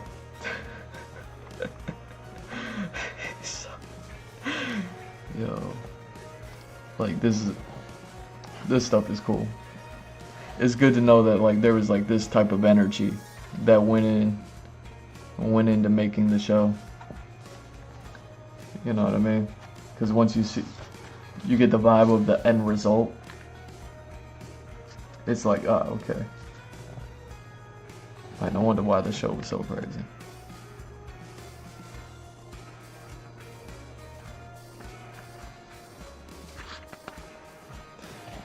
Yeah, the mom was such a cool character.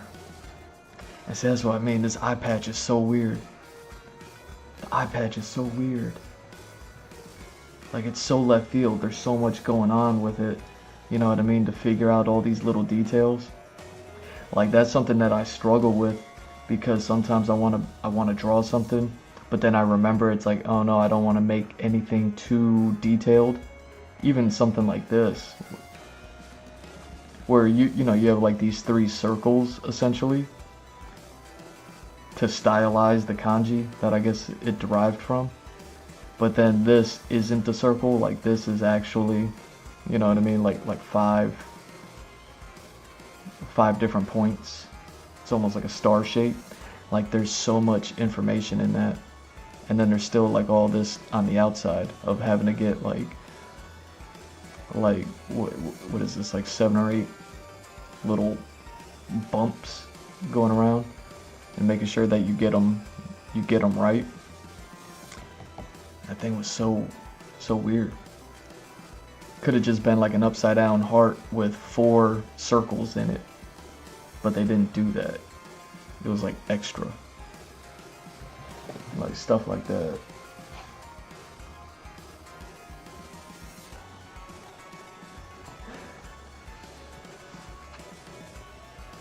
You need to get better at drawing mecha. Same. You know, that's why I got this stuff, because of the designs that they had in here. Like especially, you know what I mean, like the 4 Kanzuki's 4 like riders that she has with her, like all their designs like were part of the reason why I wanted to get like this robot stuff, just because like I'm no good at that. I could draw humanoid shapes. I could take a humanoid shape and manipulate it so that all the shapes are still organic and you can still make everything out. But when it comes to like trying to make something like metallic, robotic type stuff, you know what I mean, it goes out the window. And this is like one of the most shout out designs, the band girl, when she transforms into that thing. Like that is one of the wildest things ever. And as hateable as this character is, he still has like a really cool design though.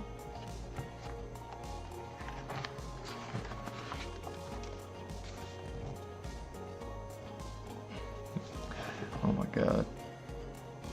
Buddy from episode 1.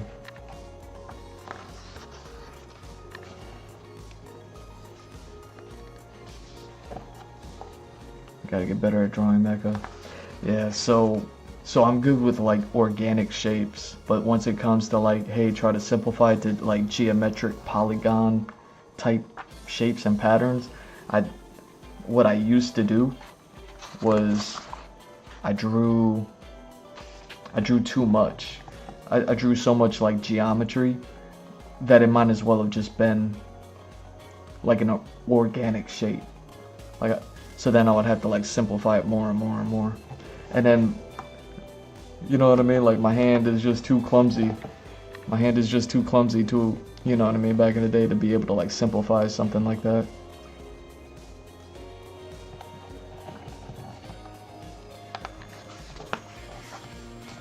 It's so cool. Like this is something that gets underrated, but there's a ton of stuff like this in the in like I said, the Soulsborne game concept art books. You know what I mean? Because they have so many weapons in those games. Like all the video games. I got a bunch of Assassin's Creed stuff, God of War, all that.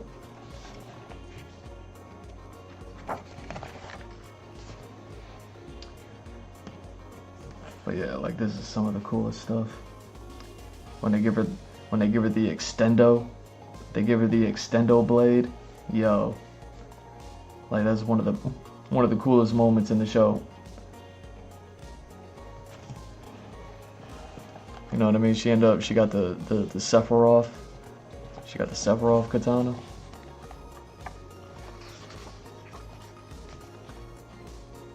But you're talking about mecha. You're making me want to break out this book because not this book, but this book that I have over there. It's the one that I always bring up that got me to believe like, oh, you know what? I could draw mecha. I could draw robots. I could draw, like, it helped me figure it out. So I'll break that book out because this one's almost done. We're almost at the end of this one. And then I'll show you real quick. Like, I'm not familiar with your style or anything like that, but maybe it'll help you like understand, like, oh yeah,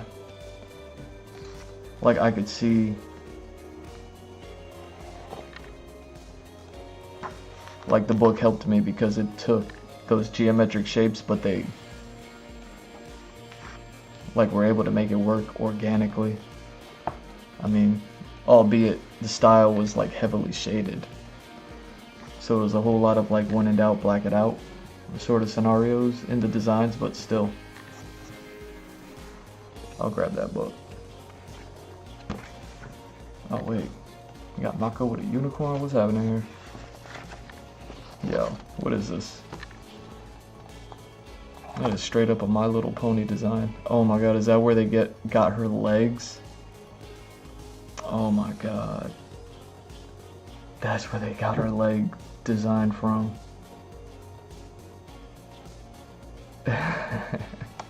Look at that. Watch. If we go to the beginning of the book on the early design, she probably had more of like a regular leg and a shoe. Hold on. Yeah, see? Regular leg, you know, simplified foot shape, shoe. But it wasn't the My Little Pony joint. Oh my god. Hold on. That might be the only one. That might be the only one I could find.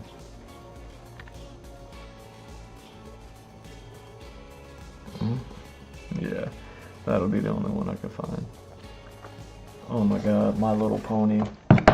My Little Pony gave Mako her legs. That's so funny.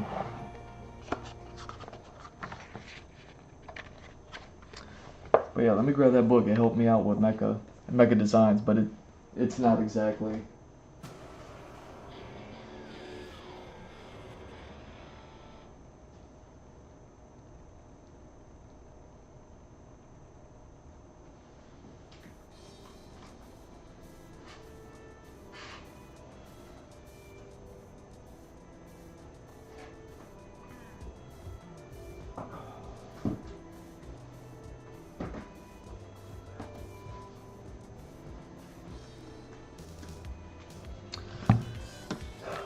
This book right here. It's not mecha, it's Transformers, but it's Jay Lee. Jay Lee's work. He's what's that, Chinese artist. And this book is old and busted. You know what I mean? Good luck trying to find this one.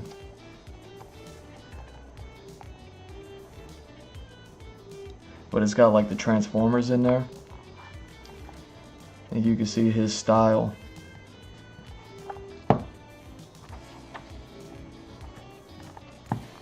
Like, you see how there's like geometry in it, but then also it's like rendered, shaded, essentially in a way that it's like, oh, okay. Like, you still know that that's Megatron, even though it's not like all Megatroned out. You can still see that that's Starscream.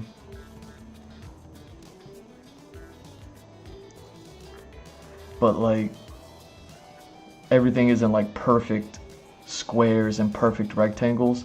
He uses the metallic shine and the shading to, you know what I mean, be able to lend itself to more organic shapes that aren't like perfectly drawn with like a ruler, which Gundams also have, you know what I mean, a lot of straight edge. So, you know, same thing. Once I saw this book, I was like, oh, I could draw robots too. You know what I mean? I was like, I could draw robots? You mean I can hide the fact that I can't draw perfect geometric shapes?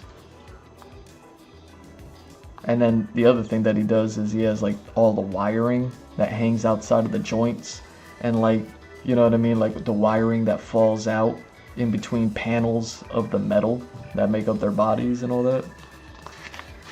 Like, that was another thing that I saw that I was like, oh, the wires can hang out, like all the guts of the robot can kind of like stick out a little bit. Was that like laser beak, something like that? Let me see if I can get this closer.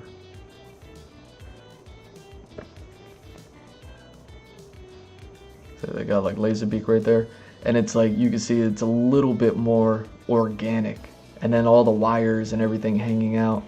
I was like, oh my god. Like, when I saw this guy's take on Transformers, that's when it all like came together for me. Like, look at laser beak. What was that, Soundwave, I believe? Something like that. Like, they're so heavily shaded, but then even the parts that aren't, like, they're not perfect geometric shapes. There's just like the idea that there's like, you know what I mean? See, it's not like a perfect rectangle. It's kind of like a little bit of bend and give to it and all that stuff. Like, when I looked at this, I was just like, oh my god, I could draw robots. See, same thing. Like, you see this guy, but he has like all the wires hanging out, like underneath his jaw, where his like neck area is, and it's like, it just a little bit of that organic shapes to break up the geometry, and then the heavy shading. But then the heavy shading kind of works, like, one, with the style, you know what I mean, it's just this artist style in general. But yeah, so you see this guy's transforming. Like, even adding all like these scratches to the face. Let me see if I can. So like, even when it does a close-up of a face, and it is like geometric, and it kind of has like that, what's that artist who does Hellboy? What, you know what I mean? It looks like that guy. Like, he still adds like all the little like scratch details and all that other stuff.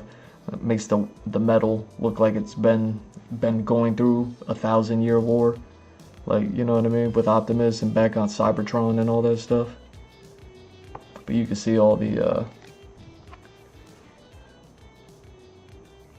with the rendering techniques, and then all the wires hanging out, and then all the little scratch details, all the little imperfections, they kind of mask the fact that, you know what I mean, these transformers aren't all perfect shapes like how we're used to seeing them.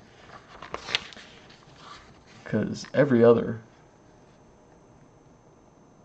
yeah, that's this guy's style. He's so good with Jay Lee. He's so good with the shading and heavy shadows. This is an old book, so this is even like his old work. But he has, I mean, it's not recent anymore, so I don't know what he's been working on lately, but I know like around the time that the new 52 came out, which would be, I don't know, like 10 years ago, he was working on Stephen King's The Dark Tower, some of the best work ever. I broke out one of those books when Predator Badlands was coming out.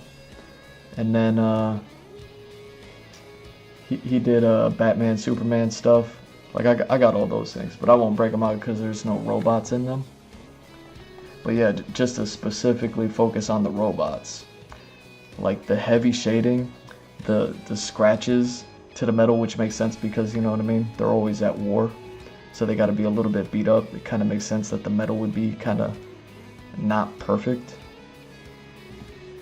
And then the best part, my favorite part, is the fact that all like the wirings, all the wiring is hanging out, you know. Let me see, is this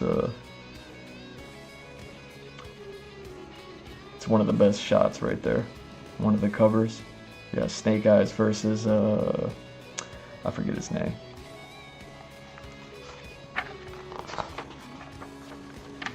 But yeah, so it's like, even though I'm the same, like I need to get better at drawing mecha, just like you.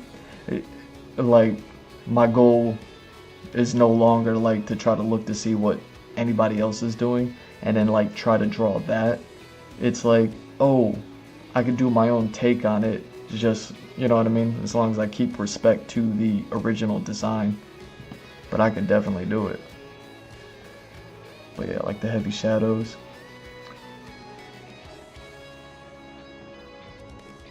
So like, this is such a cool picture right there. That's what I mean, like all the, I mean, they're in the middle of a war, so things are getting blown up all around them right now, but you know what I mean? So there's all the scrap metal that's just like popping off, all the wiring, like I love it. So now all of a sudden, it's no longer this perfect organic shape stuff. Or, you know what I mean, the perfect geometric shape.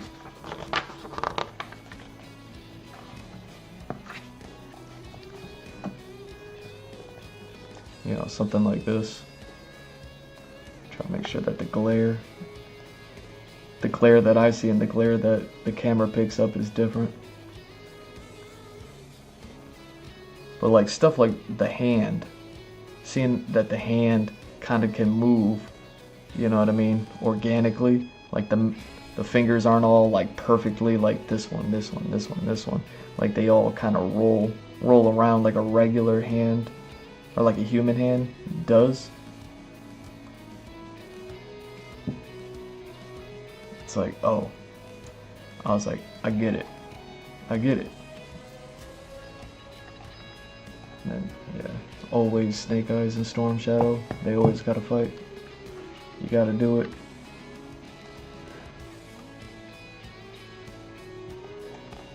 But yeah, this is Jay Lee's whole style, is always like heavy with the shadows. He'll even do it with like a daytime scene. Even in the daytime scene when everything's well lit, you know, the lights are on, there's still like heavy shadows and he makes it work. It's so crazy. Finally, Optimus Prime. Like someone we can, that we all kind of recognize. You can kind of see his take on Optimus Prime. So like the metal has all these extra details that break up, like his battle damage. It's all scratched up here.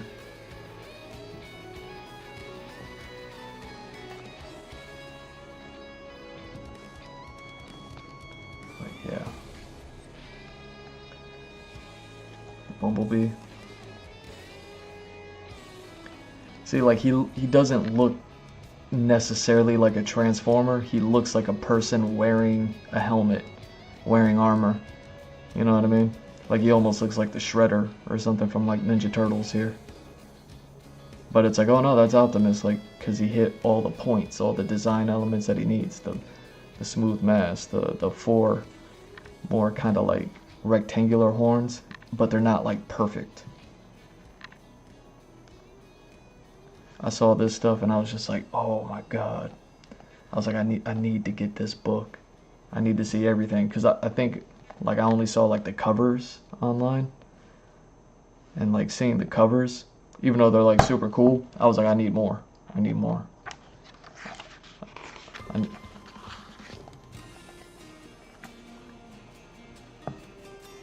Yeah, see.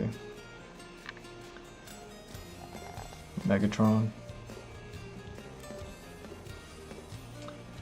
Who's this? Starscream. See, like, Starscream's almost completely silhouetted out. He just has like the highlights right here. And then once you have like the trees, all the dead, dried up trees, and then also the wires hanging off of the arm, it's like, man, these robots look like they're alive and in the world. It's so crazy. But then he still gets like the geometric shapes of them. Let me see if I can.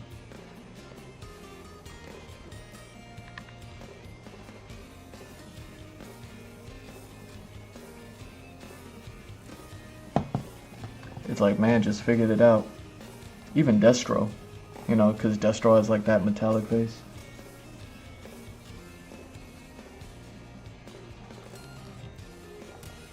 Do I read American comics? Yeah, I definitely have more American comics, and I've definitely read more American comics than mangas.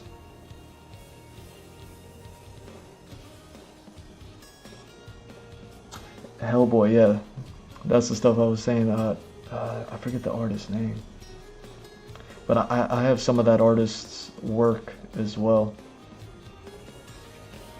Like he did a Dracula graphic novel, and then I have a Wolverine in the Savage Lands, where he fights against Apocalypse.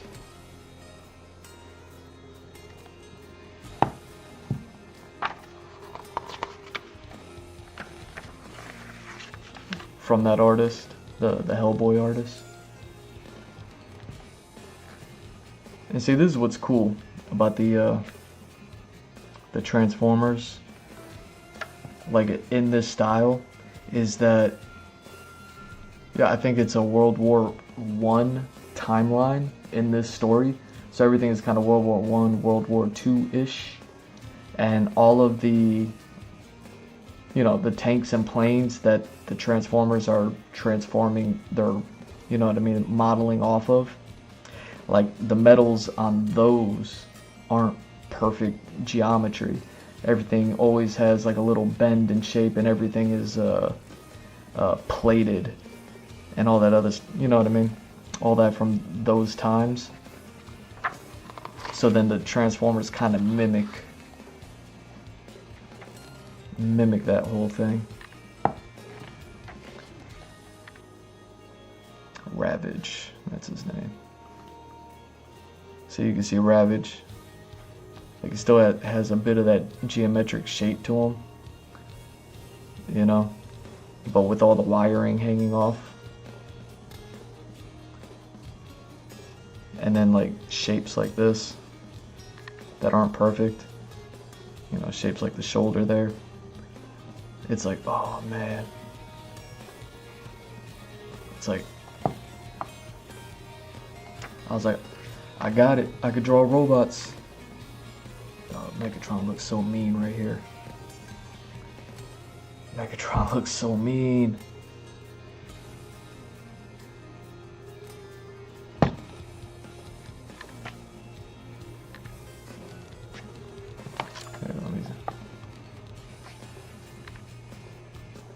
see what else we got.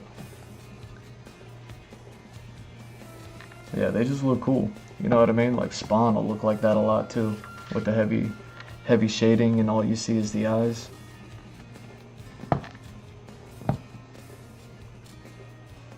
There we go. There's a shot of Megatron. Kind of like a profile close up. Even though that like it's all geometry shape. See how the metal's like scratched and bent. Has all these extra details in it. Battle damage. Even on an extreme close up of those geometric shapes, like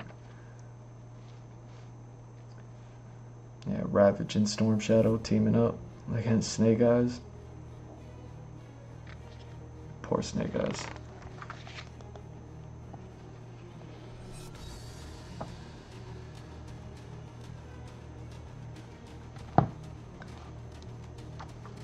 Dude, they treat Snake Eyes so cool in this story as well, because even at all the Joes that he's on their team, even all of them, they look at him and none of them know who he is. None of them talk to him. He's just over here doing his own thing, even though he's helping them out in the mission. And they're all looking at him like, yo, how is he alive? How did he just survive that just now? Like, Snake Eyes is so mean. There's another good one. There's another one of the covers.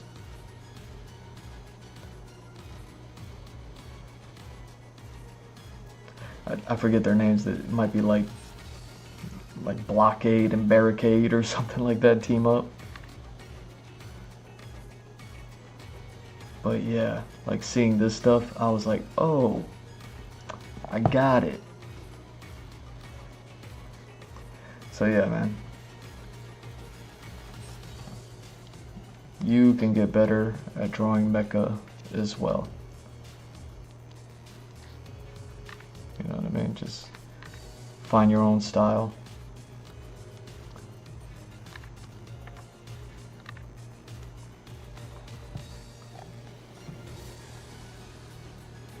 Yeah, so that's the other crazy thing is they got, I think it's like Devastator in his comic. Like the super huge robot. It's kind of like he's still like an amalgam of a bunch of different machines. But it's like World War I machines. And you could like see them in the water. Like if these are the war boats. Like it's just this huge robot. Optimus. I'm like, I get it. I could draw robots now. I'll figure it out. I don't know if I've gotten around to any robots.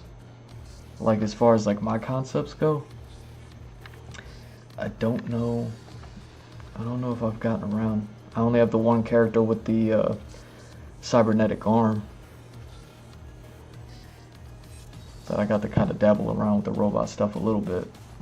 On my Patreon, that's what I'm working on. So, like, I'll be working on doing my Patreon live stream tomorrow, and the concepts that I'm working on in there are some of the more like robot stuff and technology-based stuff. But yeah, once I saw that you don't have to draw like perfect geometric shapes to get the Transformers down. Yeah, man. See, like this is, now when you see another artist's rendition, now you kind of recognize it, but like, oh yeah, that's Transformers, that's how we always see them.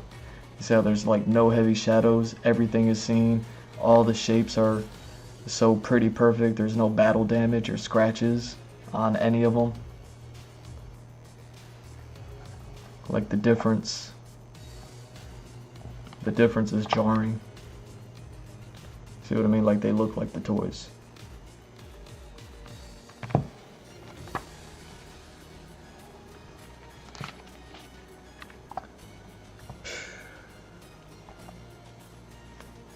that, Scarlet, Snake Eyes?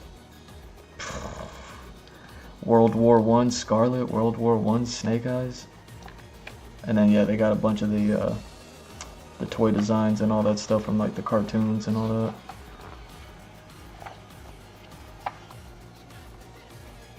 But yeah, you can see like the Transformers here and then kind of recognize them. And it's like stuff like that I can't draw. Like this, it's too many straight edges, can't be bent. It's too perfect. I just would not be able to do it.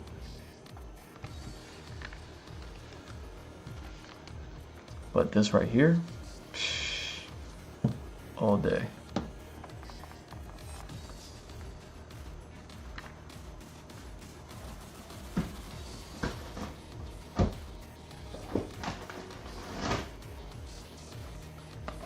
What else we got?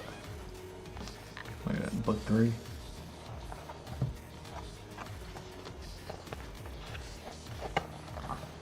Just to bring it back, see what they got for us in this book. Background stuff. Nice.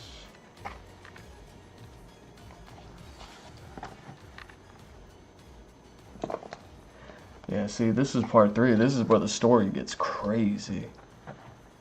Like, I forgot how crazy the story got.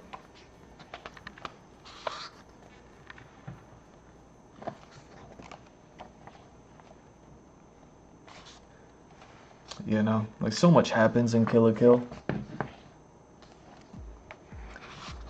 And it's almost perfect how they're able to, I don't even know how many episodes it is. Was it like 26 or 50, 52 maybe? It's like 52 episodes maybe.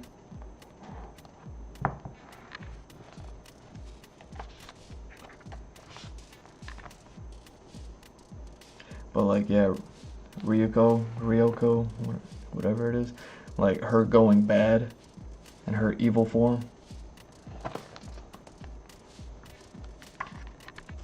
Don't forget to draw. Nah, I won't. Cause, like I said, I remember where I left off with that character putting on the mask. But now I'm like ready. I'm ready to start drawing now. I don't have any ideas, but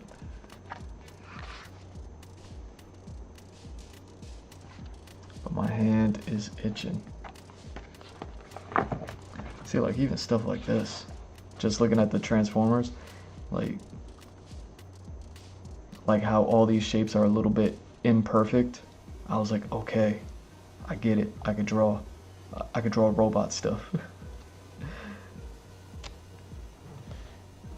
You know what I mean? Like maybe I can't work for Transformers if they would like be like, nah, you have to draw them perfectly. I'd be like, oh no, I can't do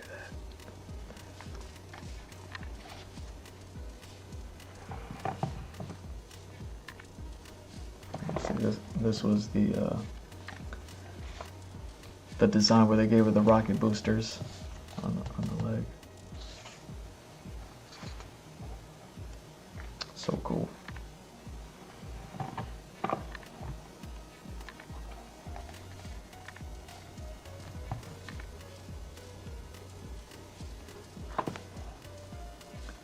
Yeah, I just gotta remember I'm drawing a cover, not drawing like concepts or anything like that.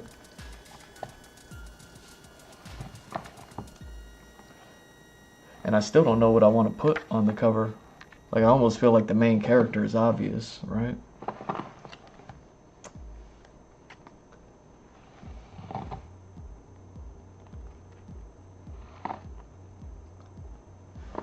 But yeah, so that's like that mecha stuff right there.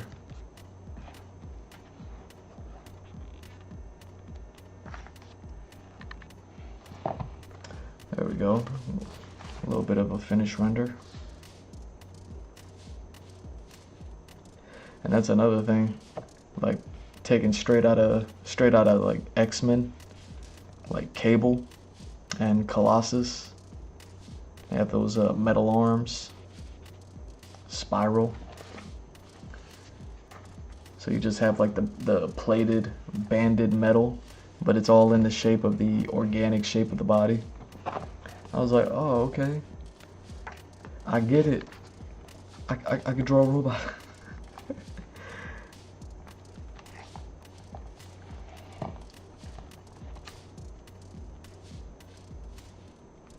But then even something like this is a lot. You know what I mean? Like even a design like this would be like difficult for me.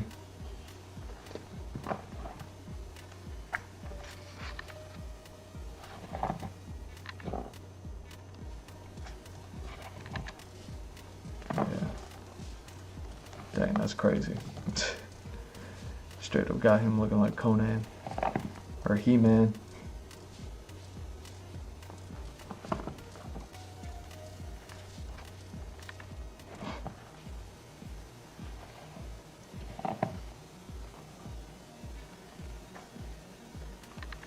Yeah, see, like,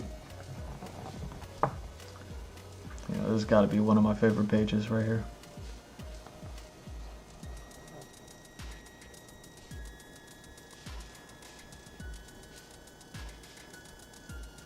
That's so funny. Yamaha brand.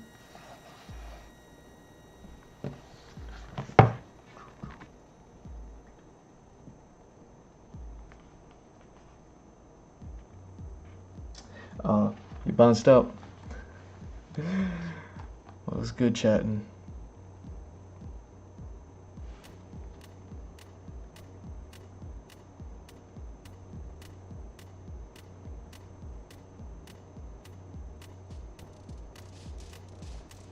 JJ, what's happening, man?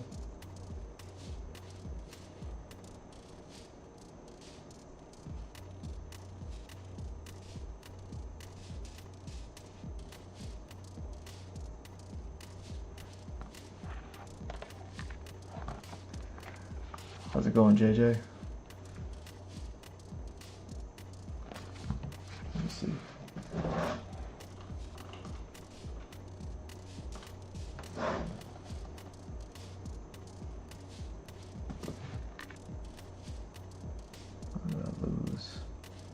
Did I lose the chat? There we go.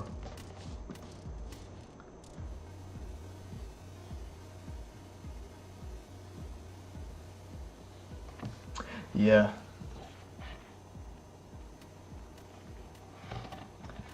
Yeah, that's what's so cool about this stuff. Nice. See, earlier we figured out the My Little Pony. My Little Pony inspired the legs on Mako. It looks like they inspired the legs here. On O-Girl right here as well. Oh no, they ended up giving her some heels. Look at that.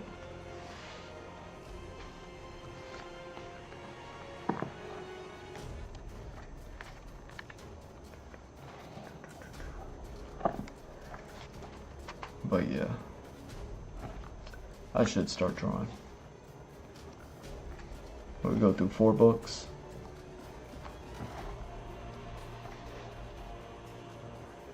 What do I need to draw?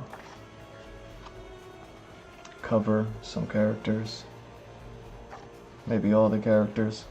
I was watching that one movie recently, The Usual Suspects.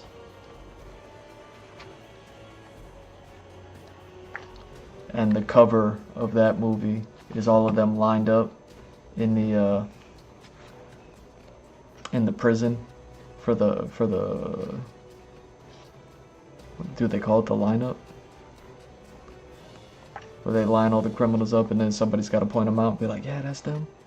That's them right there.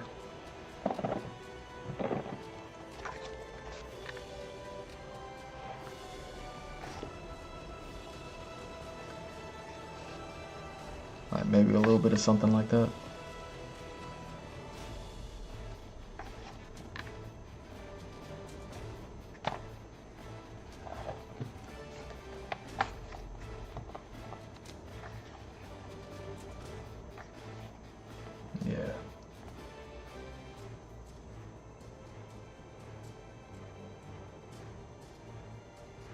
Yeah, these designs have a lot of that Gurren Lagann inspirations.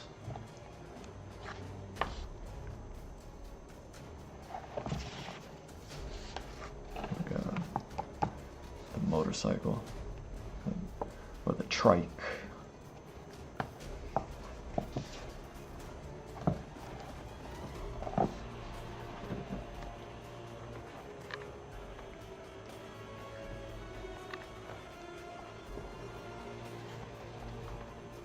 Yeah. So cool.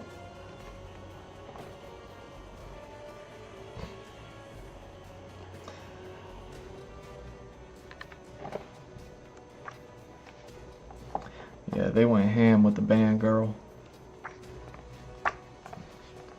There we go.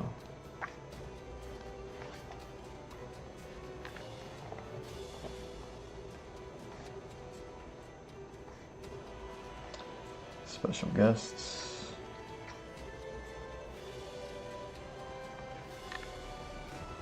Oh my god.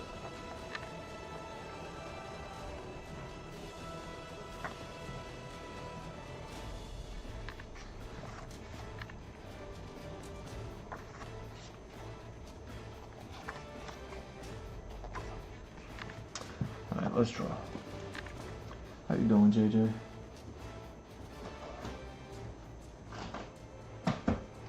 My bad, I just went through half of my Kill la Kill library. Let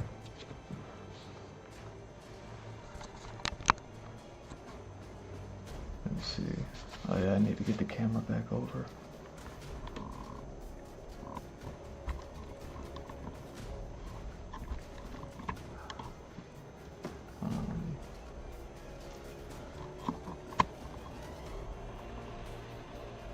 Something like that. Okay.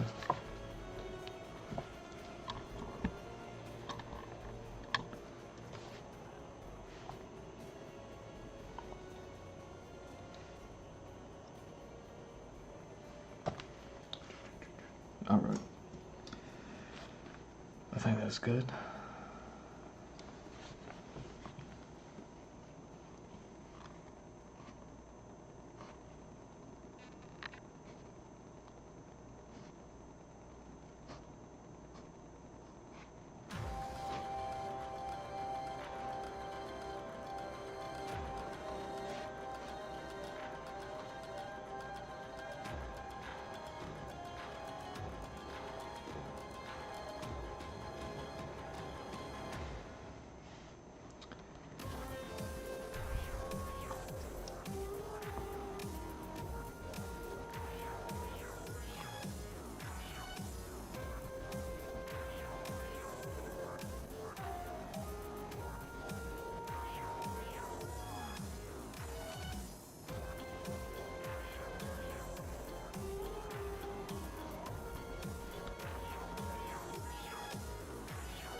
What's he got?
Hmm.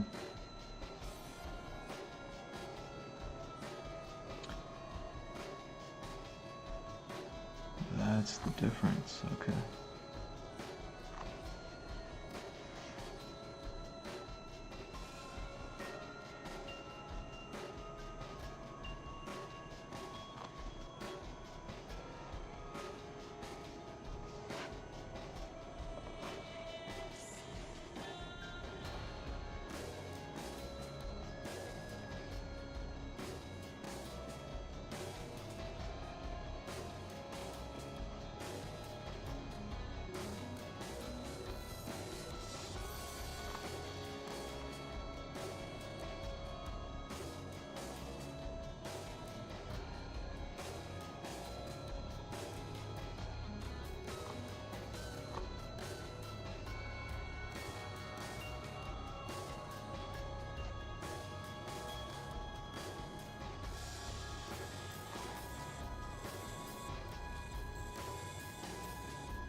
Hmm.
Hmm.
shot working on the side.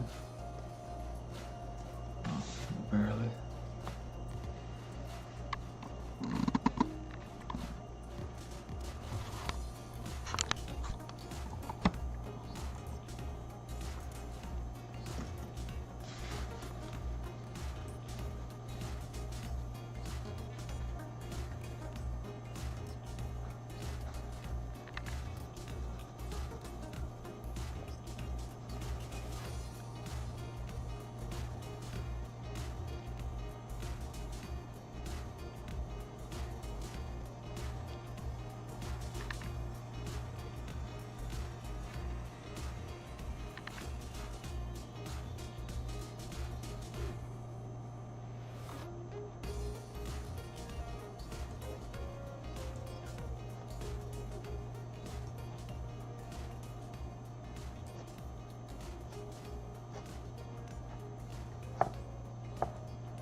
Hmm.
Hmm.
Hmm.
dang.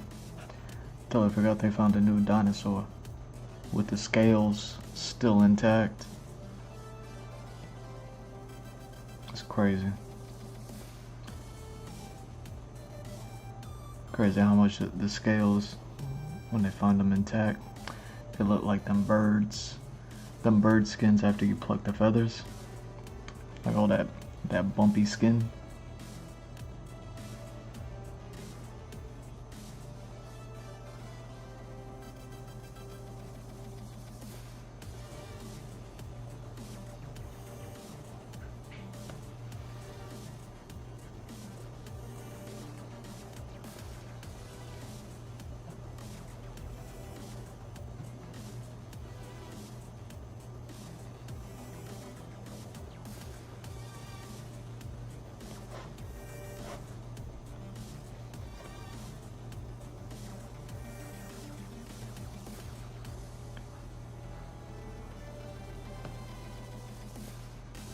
I forget, it was one of them four-legged ones.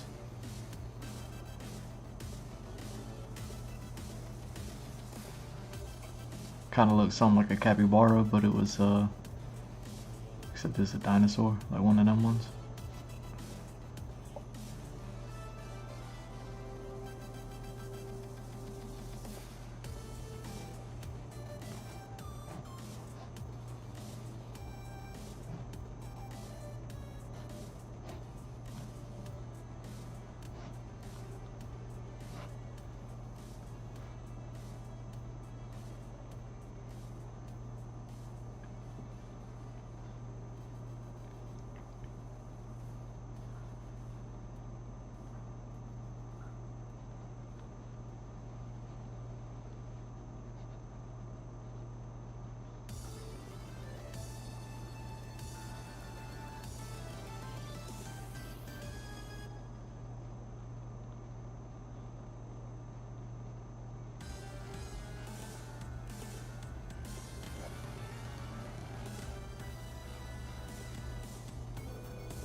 Yeah, something like something.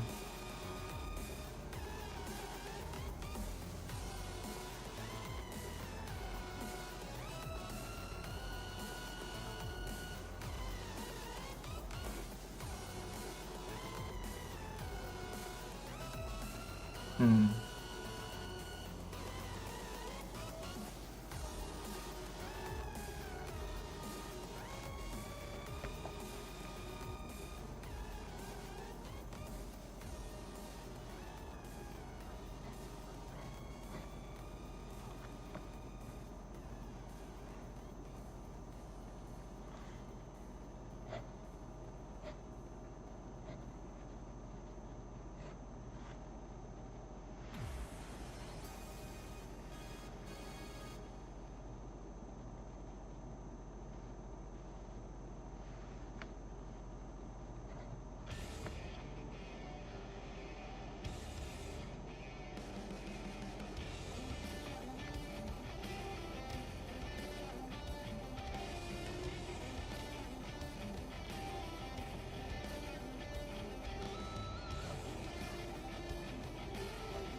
those in there.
Okay.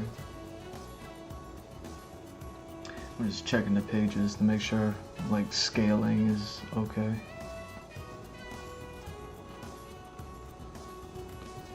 I was like, I know I got some panels that are kind of, it'd be good for reference, but yeah, it looks right.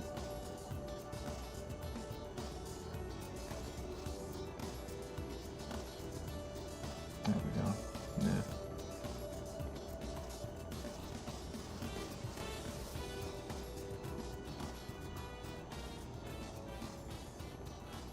Yeah, all right.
Alright.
Yeah, what I'm thinking about is like a whole lot of those Street Fighter comic book, the Udon comics. I mean, I used to read them old joints from a long time ago, but the old comic covers used to have like all the characters kind of in there. So I was like, okay. Like I'm looking at how much information there is, how busy it is, and it's very centered on the theme of the chapter itself.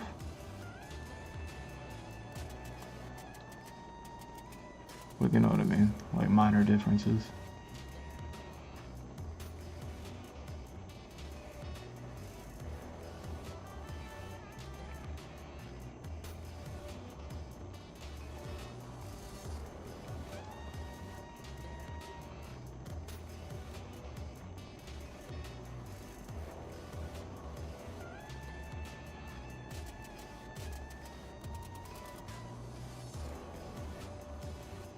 But yeah.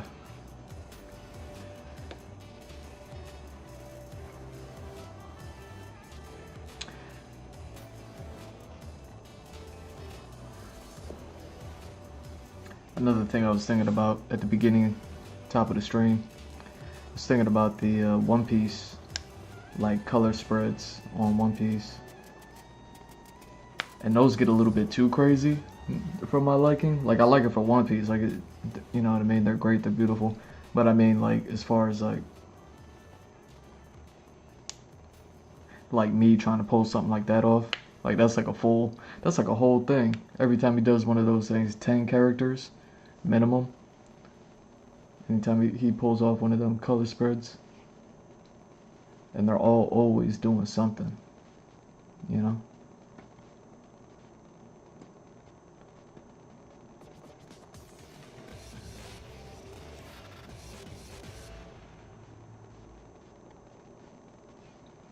But like the perspective, how much fun he has with them sometimes, like making them all different like scales, or like maybe just making one of them like a giant and then the rest of them are like regular size or something like that.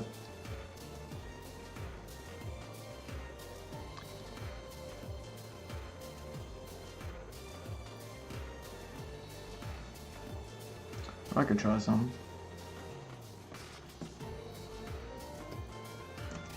I could try something.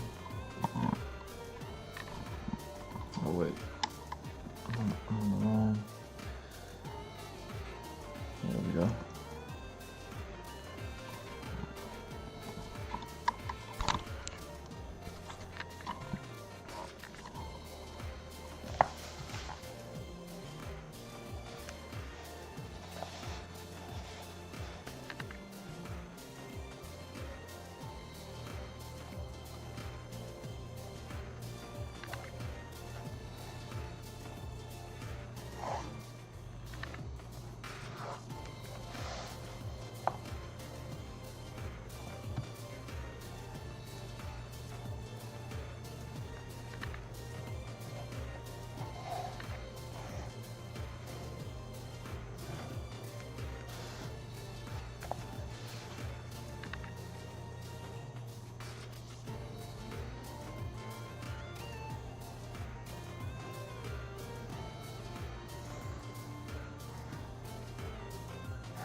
I see.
Hmm.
Hmm.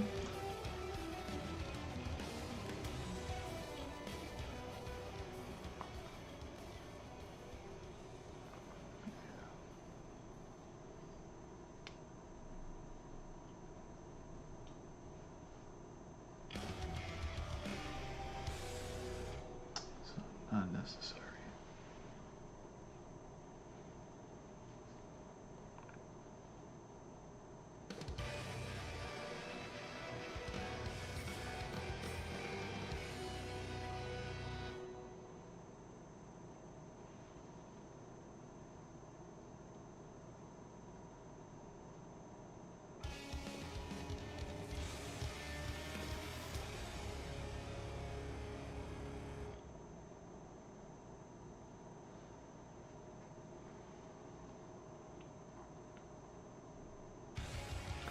Yeah, maybe that's what I do.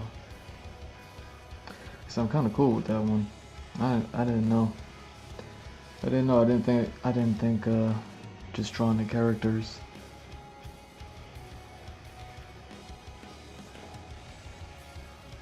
Just all chilling like that. But it kind of works.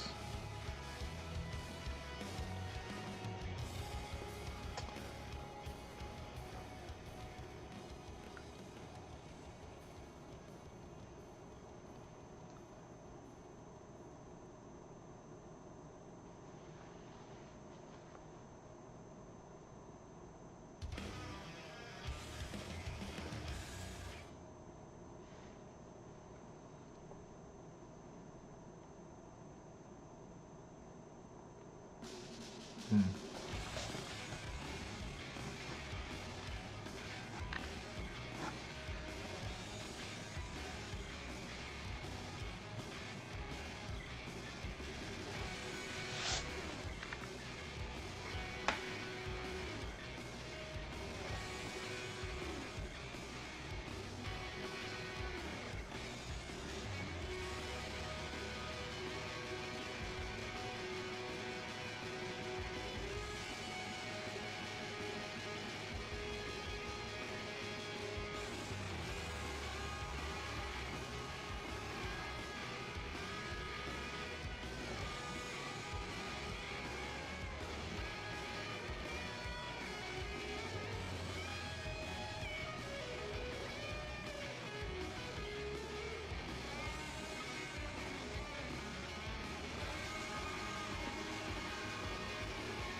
Hmm.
marker's going out. That marker's going out.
Hmm.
And with that said, I want to thank y'all for stopping by. Thank you for watching. I'm G Mr. Drew. It's at G Mr. Drew on all socials. Follow, like, subscribe, all that good stuff. gmrdrew.art, the website. Link is in the bio. Check it out. Links to everywhere there. Merch stores, Patreon, Blue Wings. You know what it is. Love y'all. Peace.